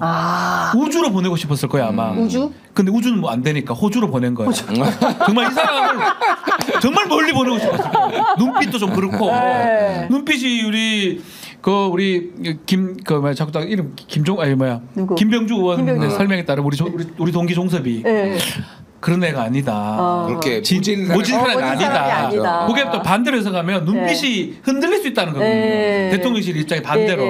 그런 부분에다가 이런 휴대전화에 온데 전화 다 물어보고 왜 하면 좋습니까? 온 게 다 있단 말이에요. 상의한 거야. 이거 어떻게 해야 되는지 얼마나 불안하겠습니까? 그래서 우주는 못 보는 대신에 호주 정도 보내는 게 아닌가. 그러니까 자기도 불안한 거예요. 대통령이 시켜서 뭔가 이렇게 처리를 했는데 실제로 군사법원법에 따르면 장관이 이것을 이첩 보류하라고 명령할 권한이 없어요. 없죠. 변사 사건 종결권은 군사경찰에게 있고 그다음에 군사경찰이 해서 민간 사법기관인 민간 그 경찰로 넘기면 되는 거예요. 그러니까 결재를 할 게 없다. 결재는 뭐냐면 자꾸 국민의힘 의원들이 라디오 나오고 매체에 나와서 뭐 이종섭 장관이 결재까지 했기 때문에 군사경찰 지휘하니까 문제 없다 이렇게 주장을 하는데 그게 아니라 보고서. 그러니까 그날 두 가지가 일이 있었어요. 대국민 보고를 언론 브리핑을 하기로 한 날이고 국회에 보고를 하기로 한 날이에요. 이 보고서에 대해서 이종섭 장관이 서명을 한 거지 이게 그 수사 기록 자체에 대해서 서명한 게 아니다. 이게 좀 나누어서 설명이 좀 필요한 것 같습니다. 맞아요. 그러니까 그러니까 뭐 지금 해괴 망측한 논리들이 다 나오고 있어요. 예. 아까 제가 설명드렸지만 네. 이제 직권이 없으니 직권 남용이 아니거나 직권이 있으면은 직권대로 한 거니까 이것도 죄가 아니거나 막 이런 논리부터 해가지고 별게 나오는데 일단 뭐 격까지는 다 이제 빼시면 될 것 같아요. 이제 별 얘기가 나오는 건 나중에 이제 뭐 특검 가고 이제 뭐 기소가 될지 안 될지 모르겠으면 보면 될 것 같고. 아까 전에 그 전화 통화 여부 그거에 대해서 좀 더 이거 사건의 재구성을 해야지 해야 제가 이걸 말씀드릴게요. 그러니까 우리가 지금 기억을 해야 될 날짜가 크게 보면은 7월 30일부터 8월 2일까지가 그렇습니다. 집중적으로 있는데 7월 30일은 쉽게 얘기를 하면은 박정훈이 김계환하고 같이 이종석 국방부 장관한테 보고를 해서 결재 받은 날. 그리고 임성근 사단장은 이미 이제 그래서 보직이 이제 바뀌어가지고 대기 이제 너 나가 있어 거의 이제 이 수준인 거고 관저 대기 중. 관저 대기하고 이 사람은 아웃 뭐 요 상황이었고 7월 31일 날이 되게 중요한데 대통령 경로하고 그리고 그날 02800으로 전화가 이종섭한테 갔고 그리고 또 임기훈 국방비서관이라고 이 사람도 이제 좀 중요한 역할인데 임기훈 국방비서관하고 이종섭하고 통화를 하고 뭐 요거란 말이야. 그리고 여기에서 이제 그날이 있었던 게 뭐냐면은 또 유재은 법무관리관이 이시원 그러니까 박정훈한테 5차례 전화를 해가지고 이거 이첩 보류하고 뭐 이런 얘기를 하니까 제가 외압으로 느껴집니다. 그러니까 외압으로 느껴집니다. 뭐 요거를 다 남겨놓은 날. 그러니까 8월 1일 같은 경우에는 그 다음 날에 이제 이 김계환이 불러가지고 이제 그 신범철 차관의 문자 보여주면서 대통령이 경로하셨다더라. 뭐 요거를 보여준 날. 뭐 그 8월 2일이 지금 이 대통령 전화한 날이잖아요. 자, 제가 설명을 드릴게요. 이제 대통령 전화한 날에 그날부터 그 다음 날에 지금 누구랑 통화를 했는지. 자. 대통령이 그날 8월 2일 날 3번 이종섭하고 했고요. 조태용 안보실장 문자 1번, 통화 1번. 그리고 그날 한덕수 국무총리 통화 1번, 이종섭 장관하고 이렇게 했어요. 그다음에 그날 박정훈은 보직 해임되고 해소되고. 자, 그 다음 3일 날 박몽규 당시 대통령의 국무조정실장 이제 산자부 장관 됐죠. 나중에 이분하고 문자 1회 통화 3회. 이거는 유추를 하자라면은 대통령 국무조정실장이잖아. 대통령실 국무조정실장이잖아. 그러니까 공식적으로 어떤 일들이 지금 진행이 됐고 이거를 보고하거나 이런 걸로 이제 추정이 될 수 있는 거지. 그런데 다음 날 8월 4일 날 아까 얘기했던 김용현 경호처장이랑 2번, 이상민 행안부 장관이랑 1번, 그리고 임종덕 국가안보실 2차장이랑 2번이야. 자. 박몽규랑 한 거는 공식 이렇게 보면은 대통령실의 어떤 상황 이거를 이제 한 거라면은 대통령의 경로가 아직도 안 가라앉는 거야. 그래 현재 진행 중이야 경로는. 불안한 거야. 그러니까 김용현한테 전화를 한 거야. 또 이상민이 또 후배잖아. 아삼육으로 알려져 있잖아. 그러니까 이상민한테 전화를 해가지고 야 이거 어떻게 하지 이거 정황이야. 또 다음 날이 8월 5일 날 또 김용현이랑 문자 1번 통화 3번. 그러니까 김용현이라는 계속 육사 선후배 선배고 잘 알고 그러니까 이상민이랑 상의를 했나? 그러니까 이상민이랑 또 행안부 장관이랑 문자 1회 통화 1회 또 다음 날 8월 6일 날 이상민이랑 문자 2회 통화 2회 그 다음에 한덕수 국무총리랑 또 2번을 얘기를 해요. 그러니까 이때부터는 다시 이제 한덕수 같은 분들이 나오는 거야. 그러니까 다시 막 이제 이거 어떻게 하다가 이제 공식 라인과 아니면 이제 뭐 이 중요하신 직책에 있는 분들하고 하고 그 다음 날에 이제 뭐가 있냐면은 성혜종 의원하고 또 이제 통화를 합니다. 8월 7일 날은 국민의힘 의원. 성혜종 의원은 굉장히 핵심적인 분이에요 여기에. 그러니까 뭐 이런 식으로 가는 거야. 그러니까 그림이 그려지지. 그러니까 제가 이제 뇌피셜이 아니라 짧게 얘기를 하면은 이건 다 기록에 의한 겁니다. 그대로 기록에 대해서 오늘 신문 다 보도된 거예요. 내용은 몰라요. 우리가 내용은 모르는데 이 사람들의 현재 지위나 대통령하고의 관계나 이런 거를 봤을 때는 딱 그런 거예요. 그러니까 대통령이 경로했고 그래서 나름대로 처리를 했는데 외국에 가 있으니까 찜찜해. 국내 상황이 어떻게 돌아갈지 모르니까 일단은 박문규한테 전화를 해서 국무조정실장에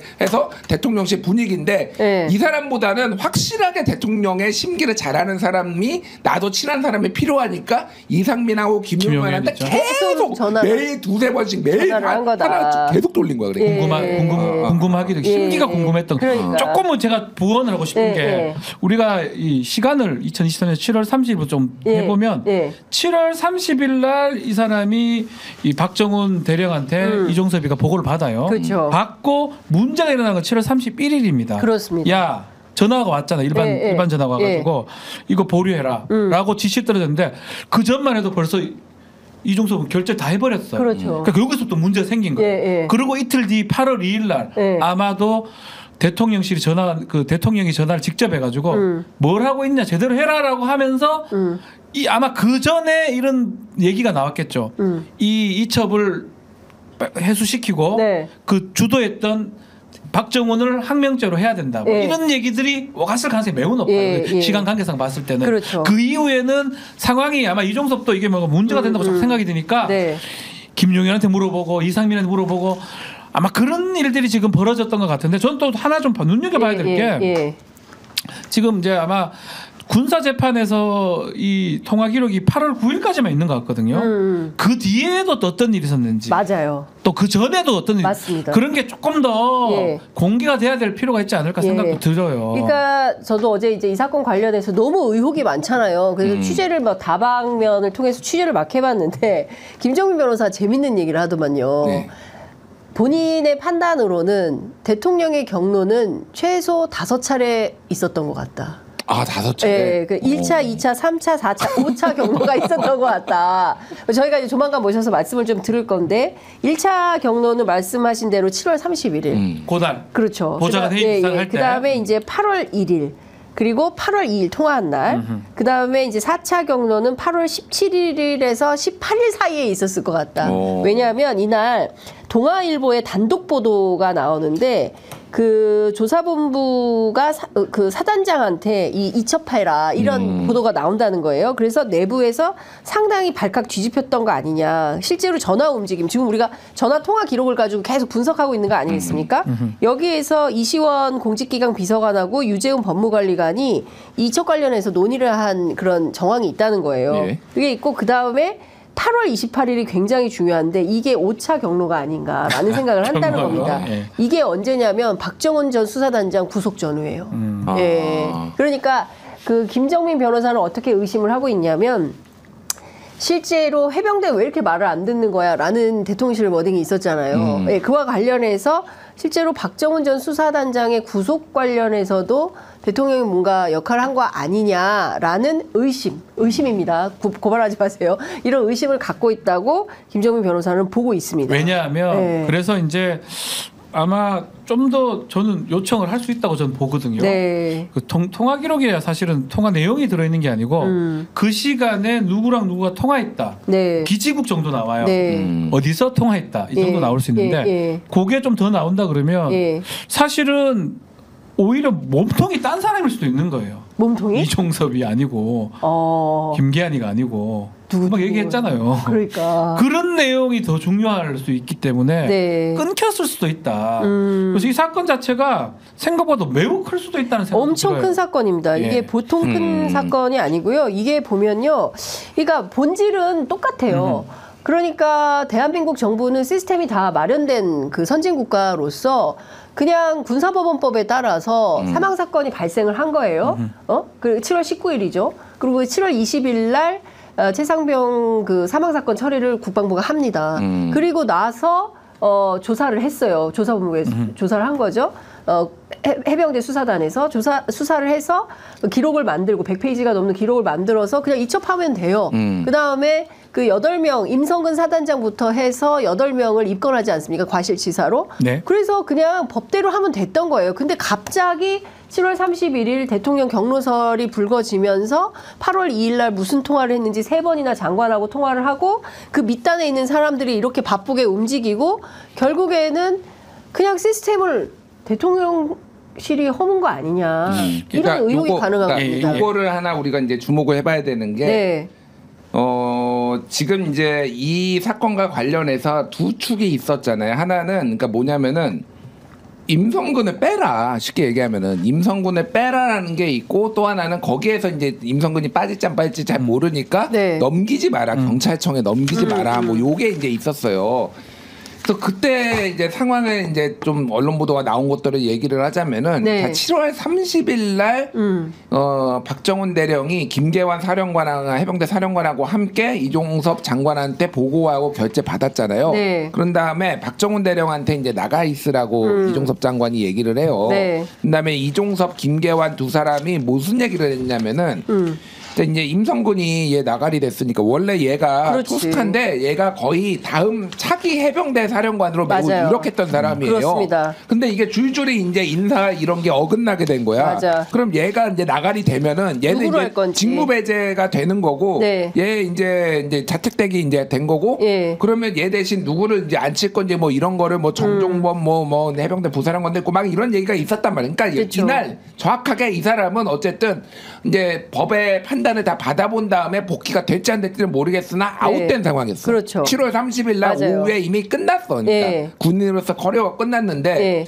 31일 날 대통령이 경로를 했고 네. 경로를 했고 이게 무슨 일이 벌어졌냐면은 아까 얘기했듯이 이제 02809 온 것도 있지만은 직무배제 파견 명령이 임성근이가 한마디로 얘기하면 이제 자택대기 하면서 너 네. 배제된 거잖아요. 그렇죠. 그러니까 여기가 하루 휴가 뒤 정상 출근으로 바뀌어요. 그러니까요. 예, 이게 굉장히 중요한 겁니다. 이게 정말 중요한 예. 거예요. 왜 그러냐면은 누가 예. 누구한테 하냐면은 예. 임기훈 대통령실 국방비서관이 그렇죠. 이종석 국방부 장관의 군사보좌관이던 박진희라는 이름도 이제 뒤에 계속 나와요. 네, 이거 맞아요. 회수하는 과정에서 예. 이 사람한테 전화를 한 다음에 박진희가 해병대 부사령관 정종범 그렇죠. 네, 맞죠? 맞아요. 이분이 이제 안종범 종범이라는 이름의 기록장학교 안종범을 썼죠. 맞아. 정종범의 이 그러네, 메모. 진짜. 종범들의 메모. 종범들이 메모가 많네. 예. 여기에서 뭐라고 했냐면은 1사단장에 대해서는 휴가는 하루 내일부터 정상 출근이라는 출근. 간단한 전화를 받았다라고 얘기를 네. 해요. 그러니까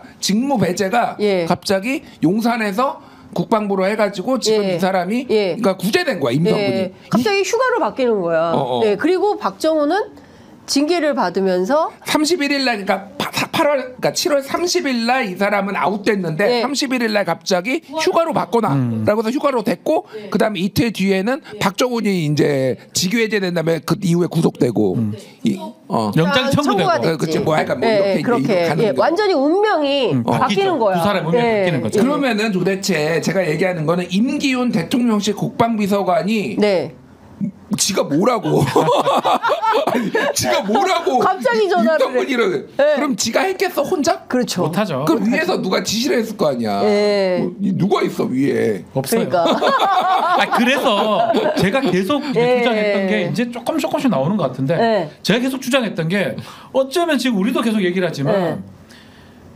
당연히 이게 민간 사건으로 생각을 하고 있어요. 네. 우리 진행자도 그렇게 얘기했고, 근데 실제로 안 그렇습니다. 우리가 저는 군에 오래 판사 검사를 하면서 너무나 간단한 분류 기준이 하나 있어요. 군인은 어떠한 짓을 하도 우리 군사법원이 관할한다. 민간인은 정말 어떤 짓 정말 특별한 뭔가 초섭제 이런 거 말고는 민간이다. 딱 구별이 돼 있습니다. 이거는 법조계에서 아주 당연한 그거예요. 이거는 민간 검사들도 알아요. 민간 경찰들도 알고. 군에 있는 헌병이나 군사 경찰인데 군 검찰, 군 헌병대도 똑같습니다. 민간이 잡혀오면 아니 가라 이 새끼야 너 필요 없다. 마찬가지로 민간에 군인이 잡혀오잖아요. 휴가 중에 사고 나잖아요. 필요 없어요. 군으로 미소 지어요. 넌 우리 거 아니다. 일할 필요 없다. 전화해줘. 관할 헌병대. 애 데리고 가라고.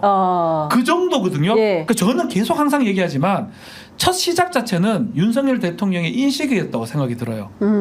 왜 이거요? 사단장이야. 그 정도 해가지고 만약에 모레 그거 하는데 하면 누가 지휘를 해? 라고 하는 거는 이제 드러났던 얘기고 그 이후에 윤석열 대통령이 이런 법에 대해서 명확하게 잘 몰랐던 것 같아요. 아, 군사법원법에 대해서? 군사법원법이 이해랑 중사 사건 그 계기로 딱 3가지만 밖으로 빼도록 돼 있거든요. 그렇죠. 성범죄, 사망사건, 그 입대 전 사건 이거가 바뀌었다는 사실을 명확하게 몰랐거나 정확하게 알지 못해가지고 그런 인식을 계속 갖고 있는 상황에서 계속적으로 지시를 내리고 하는데 야 당연히 군사법원이라고 생각하고 임성근이를 왜 저기서 해 이런 얘기들이 저는 왔다고 봅니다. 근데 그 이후에는 알게 됐겠죠. 그래 이시원이하고 내 유재원이 왜 이렇게 통화를 했을까 나는 그 부분에서 저는 좀 착안했는데 이 모든 일이 터지고 나서 지금 통화를 계속 하거든요. 8월 중순부터 엄청나게 통화를 했어요. 그러니까. 이시원도 몰라요. 이시원이 어떻게 알아요? 법이 정확하게 어떻게 되는지 몰라요. 모르니까 대통령 벌써 지시는 다 떨어졌지. 그 사이에 임성근 기록은 빠꾸시켜놨지. 해소시켜놨지. 항명죄라고 R을 처벌해놨지. 구속영장 청구해놨지. 난감한 거예요. 계속 하내고 그래서 군사법체계에 대해서 논의했다 이런 얘기를 하나? 저는 그래서 이시원이를 통해서 그래도 법을 좀 제일 잘 알고 신법 같은 공직기관 비서가 너 임마 전화해가지고 좀 알아봐봐라. 이게 뭐냐? 라고 하면서 마음은 그걸 거예요. 이런 사건 군사 관할이라고 하면 되게 편한데 결론은 뭐냐면 아니거든. 법은 명확하게 바뀌어 있어요. 유시원 설명했겠죠. 아니라고 다 바뀌었다고. 그러니까 통화를 둘이 뭐 애인도 아니고 뭐 20몇 번 왜 통화합니까? 그때 그래서 그 얘기가 오갔던 거예요. 이 모든 거 시작은 우리는 지금 이제 언론을 하고 시사를 하니까 너무나 당연히 민간 사망 사건이 군인이 그 범죄 저지르면 민간으로 간다고 알지만 불과 제가 있을 때 제가 계속 얘기하지만 저희 법무관들도 김정민 정도는 알고 있지 법무관 10년 20년 근무하고 나온 변호사들도 잘 몰라요. 이 제도가 바뀐지. 민간의 경찰들도 제가 최근에 사건 했는데 군인이 한번 잡혔거든요. 휴가 사고 쳤어. 성범죄 같은 거. 너무 좋아하더라고. 보내주니까. 근데 내가 안 간다고 이제. 안 간다고. 니네들이 해야 된다고. 에? 당황해. 왜냐면 이걸 모르니까. 모르니까. 2022년 고 이해람 중상 사망 사건 이후에 군사법원법이 바뀌어가지고 이게 정확하게 바뀐 거거든요. 이게 핵심인데 그거를 대통령과 대통령실 주변 사람들도 저는 몰랐을 거다. 모르고 알았다 나서 하더라도 드문드문 알았고요. 지금 얘기 명확한 이거예요. 군사법원법은 그냥 사건이 오면 사망 사건에 다 넘기라는 거예요. 보지도 말고 왜 그걸 만들었냐면 자꾸 보면서 개입해가지고 빼거든. 혐의를 조작하고 했잖아요. 결국 조작하려고 했잖아. 이거 못하게 하려고 그냥 받자 말자 넘기라는 거예요. 이게 법의 취지예요. 그러니까요. 이거 자체를 몰랐던 거예요. 저는 그렇게 봅니다. 지금도 이제서야 알았겠지. 그리고 아는 과정에서 경로했고 법이 왜 바뀌었어? 이 막 소리 지르고 경로가 5번째 온 게 그런 걸 거예요. 왜 내하고 내가 아는 거 달라?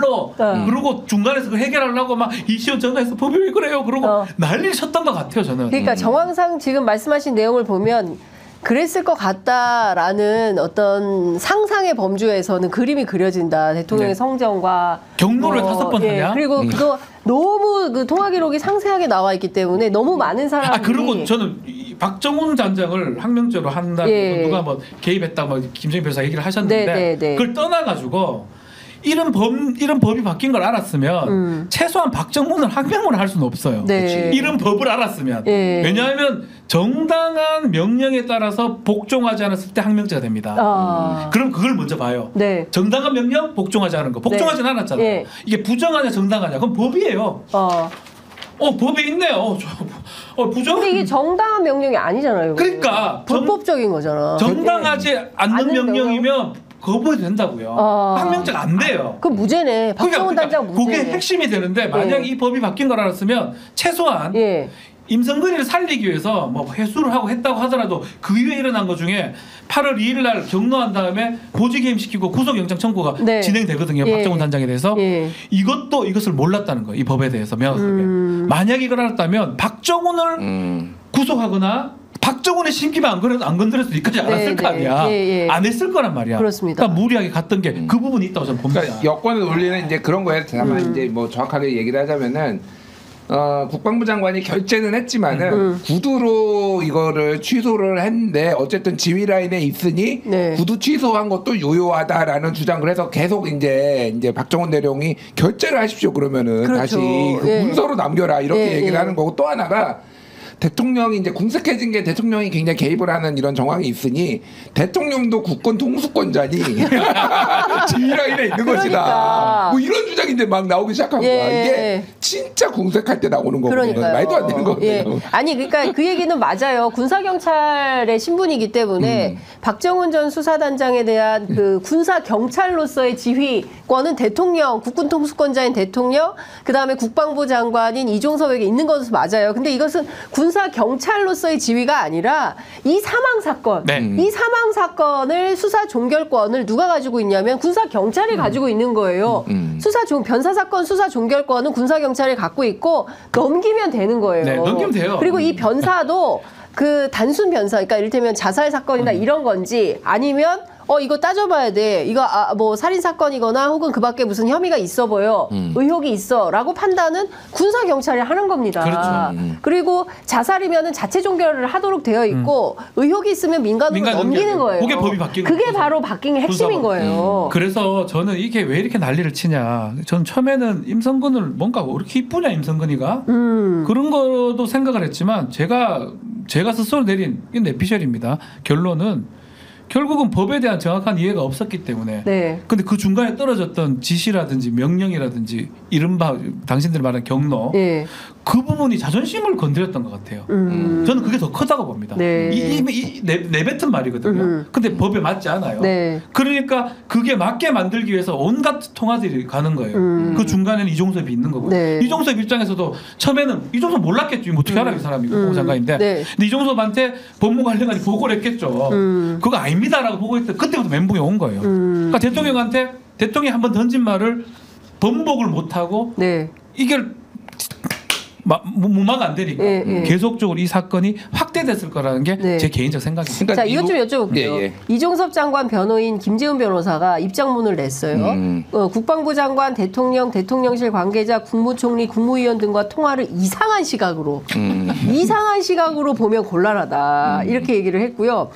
대통령실 공식 입장은 아직 없습니다. 그런데 고위 관계자가 무슨 얘기를 했냐면 언론에 나온 내용 중 어디까지가 진짜이고 어디까지가 가짜인지 판단할 수가 없다. 우리 함께 지켜보기로 하겠다. 이게 다 진짜잖아요. 통화기록 내용. 네, 이거 어디에 와야 돼요? 예? 와, 한장하겠다. 어디까지가 진짜야? 같이 지켜보죠, 그러면. 이리 와, 같이 옆에서 보자. 아니, 방송 나와. 방송 나와. 지금 저희가 말하는 모두는 다 맞는 말이에요. 지금 군사 법원에 나와서 지금 그 기록을 한 건데 뭘 지켜봐. 가짜라고 할 수 있는 거는 오늘 우리가 그거를 갖고 해석하는 게 잘못된 추론일 수 있고 그렇지만 그날 통화했고 국방부 장관하고 누가 통화했고 이건 다 지금 다 진짜예요. 그렇죠. 법원 자료로 제출된 거예요. 저희 갖고 있어요. 갑 제28호 다 있어요. 이걸 갖고 있습니다. 근데 그걸 갖고 지금 진짜인지 가짜인지 구별 안 된다는 게 말 자체가 성립할 수가 없는 거죠. 그러니까 뭐 국방부 장관, 대통령실 관계자, 국무총리, 국무위원하고 이종섭 장관이 통화할 수도 있죠. 통화할 수 있죠. 왜 8월 2일부터 거기까지만 집중적으로 통화가 있냐. 앞뒤로는 거의 없고 왜 그러냐 말이 안 돼요. 설명을 해야 돼. 그러니까 이건 거는 국민을 우습게 하는 겁니다. 솔직히 얘기하면. 그러니까 오늘 그 조선일보나 이런 데서 지금 그 기사 칼럼 이거 나온 것도 그 내용이에요. 그러니까 이게 맞아요. 이게 이제 설명하라는 거예요. 쉽게 얘기하면. 맞습니다. 설명 안 하면은 이거는 뭐 말이 안 된다. 정치적으로 어쨌든 이게 뭐 법이 그러니까 문제가 됐지 그러니까 처벌을 받을지 안 받을지 뭐 법을 위반한 건지 아닌 건지 모르겠으나 이 정도 됐으면은 대통령이 직접 나와서 전화 그때 3번 이종섭하고 한 거 8월 8일 4번 그 내용까지 뭔 내용이냐 본인이 설명을 하는 거예요. 맞아요. 그게 당연한 겁니다 지금. 아니 그리고 이상하잖아요. 대통령이면 당연히 업무폰으로 장관 지시를 할 때는 반드시 기록으로 남겨야 되기 때문에 업무폰으로 해야 된다는 거예요. 방금 전에 이제 청와대 국정상황실장 진행 윤건영 의원 나왔는데 이거는 상식적으로 있을 수가 없다. 그리고 반드시 참모를 통해서 통화 연결을 해야 된다는 거예요. 뭐 중요한 업무 지시가 있을 수 있고 또 그밖에 뭐 보안 관련된 거 일단 보안이 확보된 폰으로 전화를 해야 된다. 그런데 보안이 확보되지 않은 개인 사제폰으로 이렇게 3번이나 하루에 통화를 하고 출장 중인 사람 장관한테 이거 자체가 그 상식적이지 않다라고. 더 나아가서 정말 대통령이 그렇게 얘기하는데 누가 대통령이 국방부 장관과 개인 통화를 합니까? 말이 돼요? 난 전쟁 나면 더더욱 안 되겠지만 왜 둘이가 친분 관계가 있나요? 없어요. 국무위원이고 있다 한들 국방부 장관하고 대통령이 통화하는 경우가 말이 돼요? 그러면 다 내봐요 한번 1년치 정말 통화 많이 했는지 딱 이때만 했을걸요 아마. 출장 우즈베키스탄 출장에 갔는데 말도 안 되는 얘기잖아요 사실은. 굶을까봐 걱정되고 김치찌개 마음이 따뜻해. 레시피 설명하나? 우리 이종섭 장관이 밥도 안 먹고 일을 할까봐 격려 차원에서 말이 안 돼요. 밥은 먹어가면서 해라. 내가 너를 얼마나 아끼는 줄 아냐 뭐 이런 거 아닐까? 아니 이게 뭐 우리가 우스갯소리 하지만 대통령이 국방부 장관하고 통화를 합니까? 바쁩니다. 국방부 장관도 바쁘고. 대통령도 그리고 국무회의 한단 말이에요. 네. 국무회의 때 지시를 하면 되고 보고 돌아왔을 때 하는 거잖아요. 네. 굳이 따지면 뭐 예를 들어서 뭐 지금 말해도 그런 통화를 할 수 있지만 제가 봤을 때는 왜 하필 그 시점에 통화를 했고 그래서 제가 계속 주장하는 거는 아마 기록 다 있을 것 같긴 한데 네, 네. 그러면 그때 말고 통화했는지 안 먹고 있는지 잘 먹고 있는지 그거 기록 내면 되잖아요. 네. 요거 하나만 더 말씀드리면은 아까 전에 이거 제가 말씀드려도 되게 중요한 건데 7월 30 작년 7월 30일 30날 그 이제 그쵸. 임성근 아웃 네. 요 날하고 7월 31일 날 임성근 휴가로 처리하고 복귀시켜. 네. 그러면은 지금 공수처나 만약에 특검이 되면은 봐야 되는 거는 네. 7월 30일 오후에 저녁에 네. 임성근은 도대체 누구한테 전화를 했길래 네. 이게 바뀐 거지? 그렇죠. 그러니까 지금 중요한 게 말씀하셨어요. 임성근의 핸드폰이나 이 모든 거를 지금 압수수색 해가지고 7월 30일 날 누구랑 통화해가지고 네. 이게 그러니까 지금 말이 안 되잖아요. 그러니까 임성근이 대통령한테 직접 전화를 해가지고 저 좀 살려주세요라고 했을 가능성이 있나요? 이거는 둘의 인간관계 뭐 이런 게 없어요. 그러니까 그럼 누구를 통해서 지금 들어간 거잖아요. 그렇죠. 제가 뭐 실명은 얘기를 안 하겠지만은 네. 별 얘기가 다 돌아요. 지금 그 사람이 누구냐면은 이 임성근이 누구한테 전화했는지만 알면은 그날 네, 밤에 예. 그럼 이거 거의 해결됩니다. 근데 저는 그러니까. 그것도 공수처에서 알고 있을 것 같거든요. 네. 공수처 이 자료 다 받았고 김정민도 알고 있는데 네. 공수처가 모르면 안 되는 거고 네. 수사가 막혀 있는 것 같아요. 수사가 막혀 만약에 있다. 전화했는 게 있었으면 정상적인 옛날에 윤석열 대통령이 중앙지검장 시절이나 이러면 민정수실 들어가고 대통령실 들어가고 난리 났었잖아요 그때. 네, 청와대 들어가고. 맞아요. 예. 그거 해야 돼요. 압수수색하고. 들어가서 네. 전화기 꺼내봐라 아니면 네. 얘기를 들어야 될 거 아니에요. 그렇죠. 그래서 저는 개인적으로 이번에 이제 민주당이 이제 한다고 하는데 이 공수처 수사도 지금 막고 있는 거 아니냐 여기까지 올라오니까. 네네네. 그러니까 너무나 지금 상황이 공수처 수사 외압에 대해서도 특검이 필요하다는 넣는다 주장도 합니다. 나오죠. 그것도 예. 저는 꼭 봐야 된다 생각이 들어요. 말씀하신 대로 조선일보, 뭐 중앙일보가 스트레이트는 안 쓰고 사설로만 써요. 그것도 되게 전 혹시나 해가지고 다시 한번 제가 중앙일보 오늘 3번을 다시 봤어요. 혹시나 제가 놓쳤나 해가지고 없어요. 스트레이트는 없고 사설로만 윤석열, 이종섭 당사자 해명이 필요하다.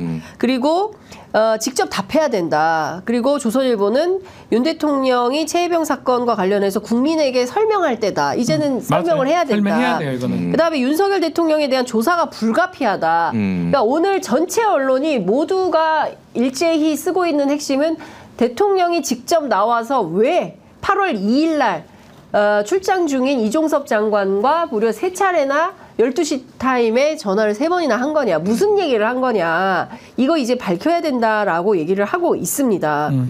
참 중요한 포인트가 다양하게 나오는데 말씀해 주신 대로 저는 그것도 핵심이라고 생각해요.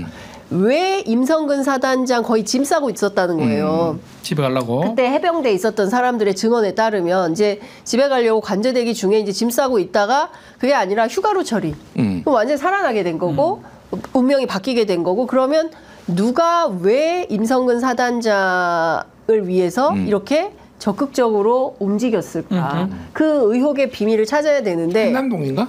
에? 한남동. 저는 한남동, 예, 한남동 기지국이에요. 아니 그러니까 예. 제가 뭐 다른 얘기를 한 게 아니라 그냥 네. 한남동일까? 거기까지만. 네. 한남동은 또 딴 사람이죠. 네, 옛날에 우리 막 부잣집들 가회동입니다. 한남동입니다. 평창동입니다. 막 이런 그런 거 생각이 나는 정도입니다. 그러니까 참 여러 가지 의혹이 있는 사건이고요. 그리고 김종대 전 의원 뭐 내일 나오시겠지만. 네. 이 저도 출장 때, 휴가 때, 대통령이 이제 8월 2일부터 휴가 아니겠습니까? 잼버리 개영식에 갔다가, 저도 휴가지에서 임성근 전 사단장을 봤다는 분과 아니다 보지 못했다. 두 가지가 이제 두 가지 이 주장이 엇갈리고 있다고 하는. 안 본 사람 못 본 거고 본 사람이 있으면 본 게 맞죠.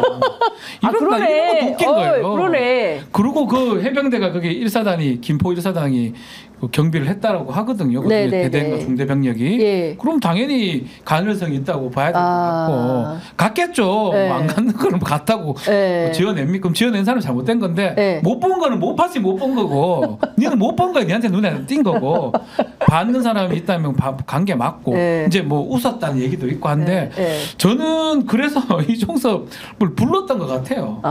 그렇게 해석하는 게 맞지 않나요? 그걸 갈 이유가 없거든요. 그 자리에 불렀다. 그러니까 이 윤석열 상황상 사단장을 불렀다. 저는 휴가지로. 어차피 정말 안 되는 걸 봐주니까 라고 생각하는 거예요. 우리가. 추정. 그게 아니고는 뭐 설명이 불가능하다. 갈 이유가 없죠. 사단장이. 그러니까요. 그걸 왜 갑니까? 예. 사단장 지휘해야 돼요. 지휘. 그걸 왜 갑니까? 그러니까 대통령이 어쨌든 휴가 중이었잖아요. 그렇죠. 휴가 중이었잖아요. 저도. 휴가 중이었죠. 되게 그냥 궁금해요. 그러니까 휴가 중인데 국방부 장관이 출장을 가서 밥을 못 먹은 게 걱정이 돼서 전화를 낸다. 안부 전화를 하셨나. 나는 이렇게 잘 먹고 있는데 잘 쉬고 있는데 이게 휴가 중인데 이렇게 긴박하게 이렇게 전화를 해야 될 정도로 이거는 아주 특이한 경우죠. 대통령 휴가 중이면은 웬만하면 보고도 하지 말라고 해요. 역대 대통령들 보면은 그렇죠. 그러니까 그래서 이해가 안 됩니다. 이해가 안 된다. 이해가 안 돼요. 그 변호사님께 여쭤보고 싶은데 이 정도 되면 공수처가 싹 다 불러서 조사해야 되는 거 아닙니까? 공수처가 두 가지 한계가 있는 거죠. 인력적 한계도 있어요. 3명이 있나요? 검사가 4명인가? 뭐 하여튼 매우 적은 양의 검사가 지금 적은 수의 검사가 조사를 하고 있기 때문에 아마 한계에 부딪히고 두 번째는 뭐냐면 윗선하고서 생각이 다른 것 같아요. 예컨대 오동훈 처장이라든지 특히 이제 부장 그 윗선은 조금 안 좋게 본다고 하거든요. 다른 수사하는 파트에서는 너희들 자꾸 JTBC 자꾸 방송이 왜 되냐, MBC 방송이 왜 되냐 이런 얘기를 한다는 거예요. 그런 거 봤을 때는 한계가 지금 있는 것 같아요. 저는 지금까지도 공수처 이때까지 참 못한다, 뭐 했노 이렇게 하는데 마지막 피날레를 그래도 존재 이유를 밝힌 것 같아요. 그 몇 분의 검사가 아주 끝까지 아주 파고 있는 걸로 보이고 그렇지만 그것도 이제 이게 다다. 더 이상 할 수는 없다. 한다면 좀 못 내놓고 해야 되는데 그 정도는 못하지 않을까 생각이 드는데요. 그러니까 보론으로 짧게 말씀드리면 공수처에서 지금 검사들이 사실은 이번에 특검 부결에 대해서 상당히 아쉬워했다. 왜 그러냐면은 넘기고 이제 빨리 넘기고죠. 우리도 이게 너무 부담스러운 거야. 차관에서 지금 막 압력이 들어올 것 같은 뭐 이런 분위기고 막 그러니까 특히 근데 위에서 지금 얘기 조금 그게 뭐냐면은 언론에 이렇게 많이 나오는 거 야 이거 피의사실 공표 아니야라고 약간 압박이 좀 있다라는 얘기가 있어요. 그러니까 그래서 야 니들 개인 핸드폰도 닦아볼 거야. 약간 위에서 약간 그런 얘기까지 나온대요. 그러니까 상당히 그 검사들이 지금 부담감을 공수처 검사들이 윗선에서 그 라인에 있는 분들이겠죠. 그분들이 이제 피의사실 공표 그러니까 수사를 하지 말라라고는 못할 거 아니야. 그러니까 피의사실 공표 문제를 가지고 상당히 좀 압박을 하고 있다. 그런답니다. 근데 그 공수처 들어가서 참고인 조사 받고 나왔잖아요. 박정훈 전 단장이. 그 공수처의 분위기는 상당히 밝다는 거예요. 그 수사팀은. 수사팀은 상당히 분위기가 밝고 왜냐하면 이렇게 언론에서 적극적으로 앞서 말씀하신 대로 JTBC하고 MBC 기자들이 엄청 경쟁하면서 서로 단독 경쟁하면서 엄청 세게 취재를 하고 있대요. 그러니까 이게 수사기관 입장에서는 기자들이 이렇게 적극적으로 취재해 주는 것도 굉장히 감사한 일이거든요. 보도되면서 여론이 계속 커지고 있잖아요. 그런 의미가 밝을 거예요. 저도 이제 특수수사를 이제 검사할 때 했는데 이게 나쁠 수도 있고 좋을 수도 있는데 그림을 그리거든요. 이 사건을 처음부터 수사는 뭐 항상 그릴 수밖에 없어. 나쁘게 그릴 수도 있고 좋게 그릴 수도 있는데 처음부터 그림 그려놓고 그 그림에 딱딱 맞아떨어질 때 정말 행복해요. 야, 여기 가면 여기 인계한 박정훈 불러서 받아내고 이종섭 너무 행복해요. 그 단계가. 근데 하나하나 틀어질 때마다 미쳐버리죠. 틀어지면 안 해야 되는데 욕심이 생겨가지고 이거 틀어지니까 저거를 좀 빼가지고 잡아내면 볼까? 그러면서 폐해가 생긴 거죠. 그게 이화영 사건인 것 같아요. 그렇죠. 그게 폐해인 거죠. 근데 딱딱딱 떨어질 때만큼 검사가 행복할 때가 없을 겁니다. 아마 그런 그렇군요. 의미도 저는 있지 않을까. 군검사 해봤기 때문에 너무나 행복합니다. 알아요. 조사해본 요놈 잡아서 요놈이 요놈 불고 요놈이 요놈 불고거든요. 땅땅땅땅 지나가는 건데 막 행복해 막 전율이다. 아 부럽다 이거거든. 그런 거랑 저는 똑같지 않을까. 똑같지 않을까. 아마 행복할 거예요. 예. 딱 제가 생각대로 되고 있거든요. 자기들 생각대로 수사가 이렇게 탁탁 착착 진행되고 그쵸. 있고 그게 언론에 보도되고 여론이 흔들흔들하고 하는 것에 대해서 그런 생각을 하고 있다. 최혜병 특검법은 부결이 됐어요. 네. 뭐 그럴 줄 알았습니까? 뭐 아니 저는 그러니까 부결은 될 것 같은데 기권이나 무효가 좀 많이 나올 거라고 생각을 했어요. 왜냐하면은 작년 2월달에 그 처음에 그 체포동의 이재명 대표 체포동의안 그 표결했을 때 찬성 139 반대 138 무효 기권 합쳐서 20 나왔거든요. 그렇죠. 그때는 이제 어쨌든 부결은 됐습니다만은 찬성이 한 표 더 나온 것도 약간 논란이었고 무효 기권 엄청 나오니 다음에는 가결될 수도 있겠다라고 실제 가결이 됐잖아요. 그러니까 저는 이렇게 흔들리는 국민의힘 분들이 좀 있을 거다. 왜냐면 이렇게 증거도 많고 압도적이고 그러니까요. 여론도 압도적이고 뭐 그랬는데 시몬스 침대였어. 흔들리지 않았다. 아무도 흔들리지 않았어. 아무도. 와. 야, 원팀이구나 여기 원팀이구나. 그래서 저는 한국승 의원이 과연 어떤 결론을 했을까. 그분은 좀 국민의힘도 아닌데. 하여튼 국민의힘은 단단하다. 정말 단단하다. 무효가 이제 4명. 앞만 봐도 이 무효는 그냥 의도적인 거거든요. 점을 뭐 바보처럼 찍는 것도 아니고. 그래서 이제 저는 무효 찍는 인간들 빼버려야 될 것 같아요. 그러면 아예 그냥 하지를 말든가. 그렇죠. 무효가 뭡니까? 찬성하든가 반대하든가 하지. 그래서 결국은 이탈표 없다. 저는 그렇게 결론을 내거든요. 그러니까, 이탈한 사람 없고 또 민주당에 뭐 하여튼 반란표 있을 거는 저는 그것도 별로 없어 보이고 결국은 그대로고 지금이 어쩌면 국민의힘은 저는 마지막을 보는데 마지막으로 대통령한테 이제 잡혀 있는 상황 아닌가. 또 더 간다 그러면 국민의힘 존폐도 저는 걸린다고 보거든요. 그렇죠. 그러니까 너무 좀 실망스럽긴 하지만 딱 국민의힘 우리가 예상한 그대로 갔다. 단단하게. 단단하게. 그냥 이게 마지막일 것 같다. 다음 재의결 요구됐을 때 됐을 때는 이렇게 나올지는 저는 의문이다. 어떻게 보세요? 이제 오늘 22대 국회 오늘 개원인데 내일 이제 본회의가 있고 그런데 그 8석이거든요. 8석의 정치력이 필요하다. 뭐 이런 얘기가 있었는데 실제로 흔들릴까? 여전히 시몬스 침대로 갈까? 흔들리는 침대는 뭐야? 흔들리는 침대는 없나? 물침대 있어. 물침대야, 시몬스 침대 어떻게 될까요? 그러니까 저는 오히려 다를 수도 있을 것 같아요. 왜 그러냐면은 자, 이분들 국민의힘분의 낙천낙선이 이제 58명이었는데 왜 안 흔들렸냐라고 보면은 하나는 이분들은 이제 약간 당분간 정치 떠나 있을 분들이 많잖아요. 그렇죠. 그러면은 상관이 없는 거야. 나랑 상관이 없는 일이야. 그러니까 정치적으로. 그리고 또 하나는 기관장 90개 있잖아요. 58개 하고 한 바퀴 돌고도 남아 이렇게.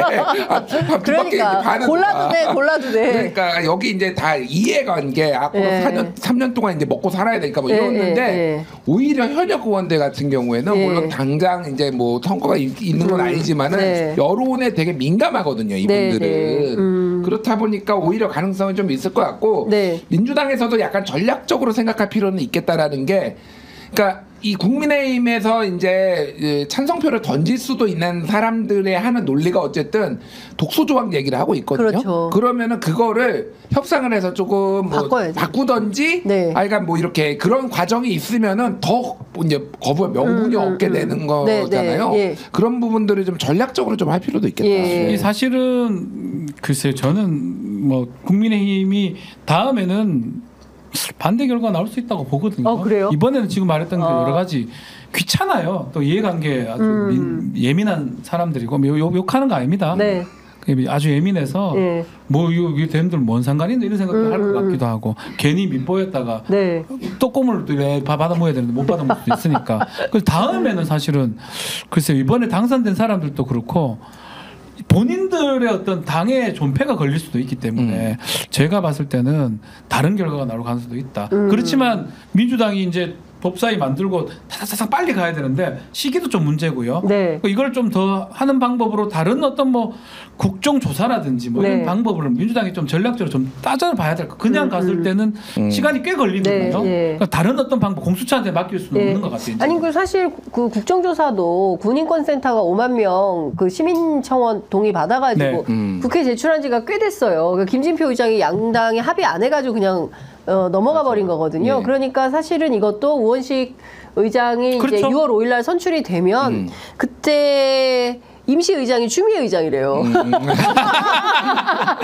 국회법에 따라서 선수가 제일 높고 나이가 제일 많은 사람이 임시 의장을 하게 돼 있는데 추미애 의장이래요. 그러니까 임시 의장 시절에 막 해버릴 수도 있는. 하지는 못할 것 같긴 한데. 그건 안 되겠지만 여하튼 그 뭐 하여간 되면 이거를 좀 빠르게 국정조사도 해야 된다라는 그렇죠. 말씀을 드리고 이것 좀 여쭤볼게요. 우리 어제 그 평화방송에서도 얘기를 했는데 14번째 그 사실상 14개 법안에 대해서 윤석열 대통령이 와 거부권을 또 행사했어요. 뭐 진짜. 전세사기 특별법, 민주유공자법, 농업회의소법, 한우산업지원법. 제가 나중에 또 추가 취재를 해보니까 이 한우산업지원법하고 농업회의소법은 국민의힘 의원들도 자기들이 발의한 법이라는 거예요. 홍문표 의원이. 아니 그럼 자기들이 발의해놓고 막 거부권 해주세요 하고 거부권을 실제로 하고 이거 그러니까 민주당이 주도하는 거는 절대 안 돼. 이런 것 같아요. 그러니까 그런 것 같아요. 그러니까 저는 지금 상황을 무정부 상태라고 봅니다. 사실상 무정부 상태. 왜냐하면은 그러니까 예전에의 보수 정당, 이 보수 정치 세력은 부패했지만은 나름 유능했다 이런 평가들이 있었어요. 그러니까 이 사람들이 할 일은 그래도 딱딱하고 온갖 뭐 나쁜 짓은 다 해도 막 이런 게 있었는데 지금은 아무것도 일을 안 해요. 그러니까 지금 그 연금개혁 같은 경우에도 본인들이 국회로 가져와가지고 결국 정부가 무책임하게 24개 안이 있습니다. 자, 가져가세요.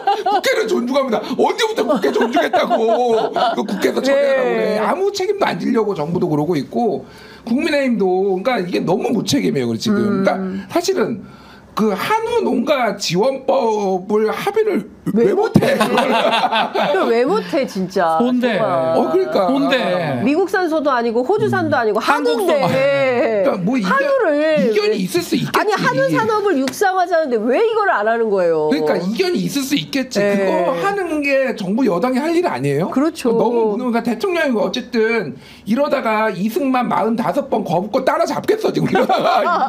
아니 박찬대 원내대표가 그랬어요. 오늘 뉴스가 이런 게 나올 거라는 거예요 앞으로. 오늘 윤석열 대통령 200번째 거부권 행사했으면 이런 보도가 나올 거다. 이게 이제 심각한 게 이렇게 봐야 돼요. 우리가 헌법이 이제 우리나라 통치 구조를 만들어 놓고 그걸 규정해 놓은 법인데 헌법에 보면 국회가 더 빨리 나와요 대통령보다 40조 정확하지 않아요. 40조 41조 정도 되는 것 같은데 입법권은 뭐 국회에 있다. 그리고 대통령, 행정각부, 사법권, 헌법재판소의 순으로 나오거든요. 그만큼 기본권 다음으로 중요하다는 게 국회인 거예요. 그래서 국회가 규정이 돼 국회 입법을 하는 거죠. 예외적으로 거부권 행사하라고 하는 거예요. 우리나라 법, 헌법에. 마찬가지로 지금 탄핵 얘기하면 뭐 난리 날 것처럼 하는데 탄핵도 예정하고 있는 거예요 헌법에서. 대통령이 개짓거리하고 헛짓거리하고 하면 탄핵 사유가 있으면 탄핵시키라. 국회 3분의 2 제적의원 찬성하면 된다. 헌법재판소 결정해라. 그게 되는 거거든요. 지금 이런 상황이 반복되면 무정부 상태 얘기를 했는데 헌법에서 예정할 수 있는 그대로 갈 수밖에 없어요. 예컨대 대통령 그냥 습관적으로 거부하고 있거든요. 그러네. 그 습관적으로 한우를 왜 거부합니까? 습관적으로 거부하고 있으면 한우 많이 드실 것 같은데. 민주당이나 야당에서는 이제 한독수는 영원히 해야 돼요. 민주당에서 국회가 할 수 있는 것 권한 중에 하나가 대통령이 국무총리 했을 때 인준할 수 있으면 동의할 수 있습니다. 이런 상황이면 대통령은 국회에서 만드는 입법을 거부하고 그러면 야당은 똑같죠. 우리가 할 수 있는 거는 한덕수는 너 영원히 해. 국회 국무총리. 왜냐하면 국무총리 새로 올 때마다 인준 안 하면 그만인 거거든요. 그런 상황이 반복되는 거라고. 욕할 수도 없는 거예요. 탄핵 얘기한다고 욕할 수도 없는 거고. 그러니까 그래 답답한 거예요. 그래서 예외적인 상황을 안 가기 위해서 가급적인 협의를 보라는 건데 대통령 혼자서 지금 이거 하고 있는 거잖아요. 지금. 답답해서 그러니까 그래요. 참 답답합니다. 아유 벌써 시간이 52분인데 이것 좀 여쭤볼게요. 또 등장하신 분이 있어요. 어제 아랍에미레이트 모하메드 대통령이 이제 방한했는데 김건희 여사가 나타났습니다. 6월 달에 예정된 그 중앙아시아 순방을 앞두고 몸풀기에 나섰다. 이런 얘기가 좀 나오고 있는데 어떻게 보세요? 이제 중앙아시아도 가고 아마 아프리카도 지금 아프리카 순방 계획도 있고 있어요. 그래서 그다음에 7월 달에 미국도 간답니다. 나토 회의가 미국에서 있대요. 7월 달에. 그러니까 매월 또 갈 수도 있어요. 네. 순방 가자. 이거 된 거지. 갑자기 그 한결의 만평 생각난다. 일어나 순방 가자. 근데 아니 뭐 이거는 근데 네. 뭐 저는 무조건 나쁘게 뭐 비판할 건 아니고 네. 대통령이 가고 배우자가 가가지고 정상 외교를 해야 되면 가야 되는 거죠. 가야 되는 거예요. 그걸 뭐 비판할 수는 없습니다. 다만 그러니까 이게 저번에도 얘기가 나왔는데. 잠적하면은 왜 잠적하는지 다시 활동을 재개하면 말을 해야지. 설명의 의무가 있는 거예요 국민들한테. 아까 뭐 그것도 마찬가지예요. 왜 8월 2일날 대통령이 국방부 장관 세 통 전화를 했는지 설명의 의무가. 그러니까 공직자나 이렇게 거의 준 공직자인 대통령 그 배우자 여사님은 얘기를 해줘야 된다. 뭐 이렇게 생각이 들고요. 이거는 이거대로 열심히 하셔라. 저는 적극 지지하고 응원합니다. 뭐 안 좋아하시는 분들은 뭐 사진이 어떻네 뭐 하나 하지만 뭐 그 정도는 저는 양해를 해줘야 된다라고 보고 수사 받으시라 그래요. 그거대로 하고. 수사를 받아라. 외교는 외교대로 열심히 하고 수사는 수사대로 열심히 하고 끝난 성실하게 하면 되는 거 아니야? 맞아요. 그 저는 그 박 변호사님께 이것 좀 여쭤보고 싶었어요. 그 어제 법무부 그 검사 인사 있었잖아요. 그 김건희 여사 의혹과 관련된 그 형사 일부하고 반부패 2부 부장들은 남았어요. 그런데 그 전주지검에서 문재인 전 대통령 전 사위 그 채용 특혜 의혹 사건 수사하던 검사는 중앙지검으로 왔어요. 어떻게 봐야 될까요? 자, 이제 일단은 유임이 될까 안 될까 이게 조금 관심이 됐었습니다. 근데 저는 당연히 유임이 될 거라고 예상했던 게 기록이 얼마나 많겠습니까, 이거. 기록이 너무 많기 때문에 만약에 부장검사를 바꾸든지 뭐 그렇게 되면 그냥 1년 또 갑니다. 그 기록 읽어보느라고 몇만 페이지거든요. 진짜. 그래서 그거를 아는 사람 다 알기 때문에 쉽게 하지는 못했을 것 같고 다만 그럼에도 불구하고 윗선에 이창수가 있어요. 중앙지검장. 중앙지검장이고 또 차장검사들의 뜻이 매우 중요할 겁니다. 부장검사 이때까지 뭐 평검사랑 같이 담당 검사랑 같이 사건을 계속 쭉쭉쭉 도이치모터스 뭐 명품은 아니죠. 도이치모터스 갖고 해왔겠지만 그걸 결재하거나 보고하는 과정에서는 결국은 위에 차장검사하고 지검장, 검사장이 맡고 있기 때문에 저는 결론은 좀 별로 변하지 않을 것이다. 그 걱정이 없을 거다. 그러니까 유임하는 게 큰 의미가 없다. 그러니까 이게 바꾼다고 하는 게 더 문제인 거예요. 바꾼다는 거는 유자수법을 장난치나? 이걸 어떻게 기록 보려고 바꾸나? 이렇게 될 것 같으니까 부장 밑으로는 그만두면서 좀 잘하는 평검사 말 잘 듣는 한 명 부르고 그러면서 윗선이 있기 때문에 수사는 뭐 저는 김건희 여사 이렇게 뭐 이렇게 밖에 외고 나간다는 것도 이게 부담감이 많이 줄었기 때문에 하는 거 아니겠습니까? 저는 그렇게 보입니다. 이거 짧게 말씀드리면은 그 지난 예전에 이제 한동훈 법무부 장관이 도이치모터스 주가 조작하는 수사 2명을 이제 수사 중인데 수사가 끝나지 않고 작년 2월 10일에 이제 저기 권오수 그 1차 이제 그 결심이 아니라 선고가 있던 거 전에 1월 27일에 인사발령을 내버려가지고 논란이 됐었어요. 맞아요. 그래가지고 그때 그 공판 검사들이 김건희 여사를 수사하던 건 아닌데 이제 뭐 공판 과정에서 이름이 김건희 채우는 너무 많이 나오니까 그래서 이제 좀 이게 얘들을 좀 딴 데 보내야 되겠다라는 건데 논란이 엄청 났습니다. 그리고 제가 그거를 얘기를 했다가 국민의힘으로부터 한동훈 명예훼손으로 고발당해서 지금 경찰이 나갔고 무슨 한동훈 명예훼손이야 그게. 보도된 거를 인용한 건데 그게 뭐 왜? 그러니까 뭐 그래요. 뭐 제가 너무 싫은가 봐요. 그러니까 뭐 그러니까 이번에 또 그러면은 이번에 만약 이 검사들 내면은 안 그래도 앞단에도 너무 논란이 많은데 이거 좀 감당하기가 힘들어서 그런 게 아닌가. 그리고 어쨌든 목줄을 쥐면 되는 거예요. 그러니까 일선에서 하는 것까지 다 하는 거는 굉장히 부담이다. 이거는 검란이 일어날 수도 있다. 그래서 더 이상은 안 할 것 같고 목줄에서 잡을 것이다. 보입니다.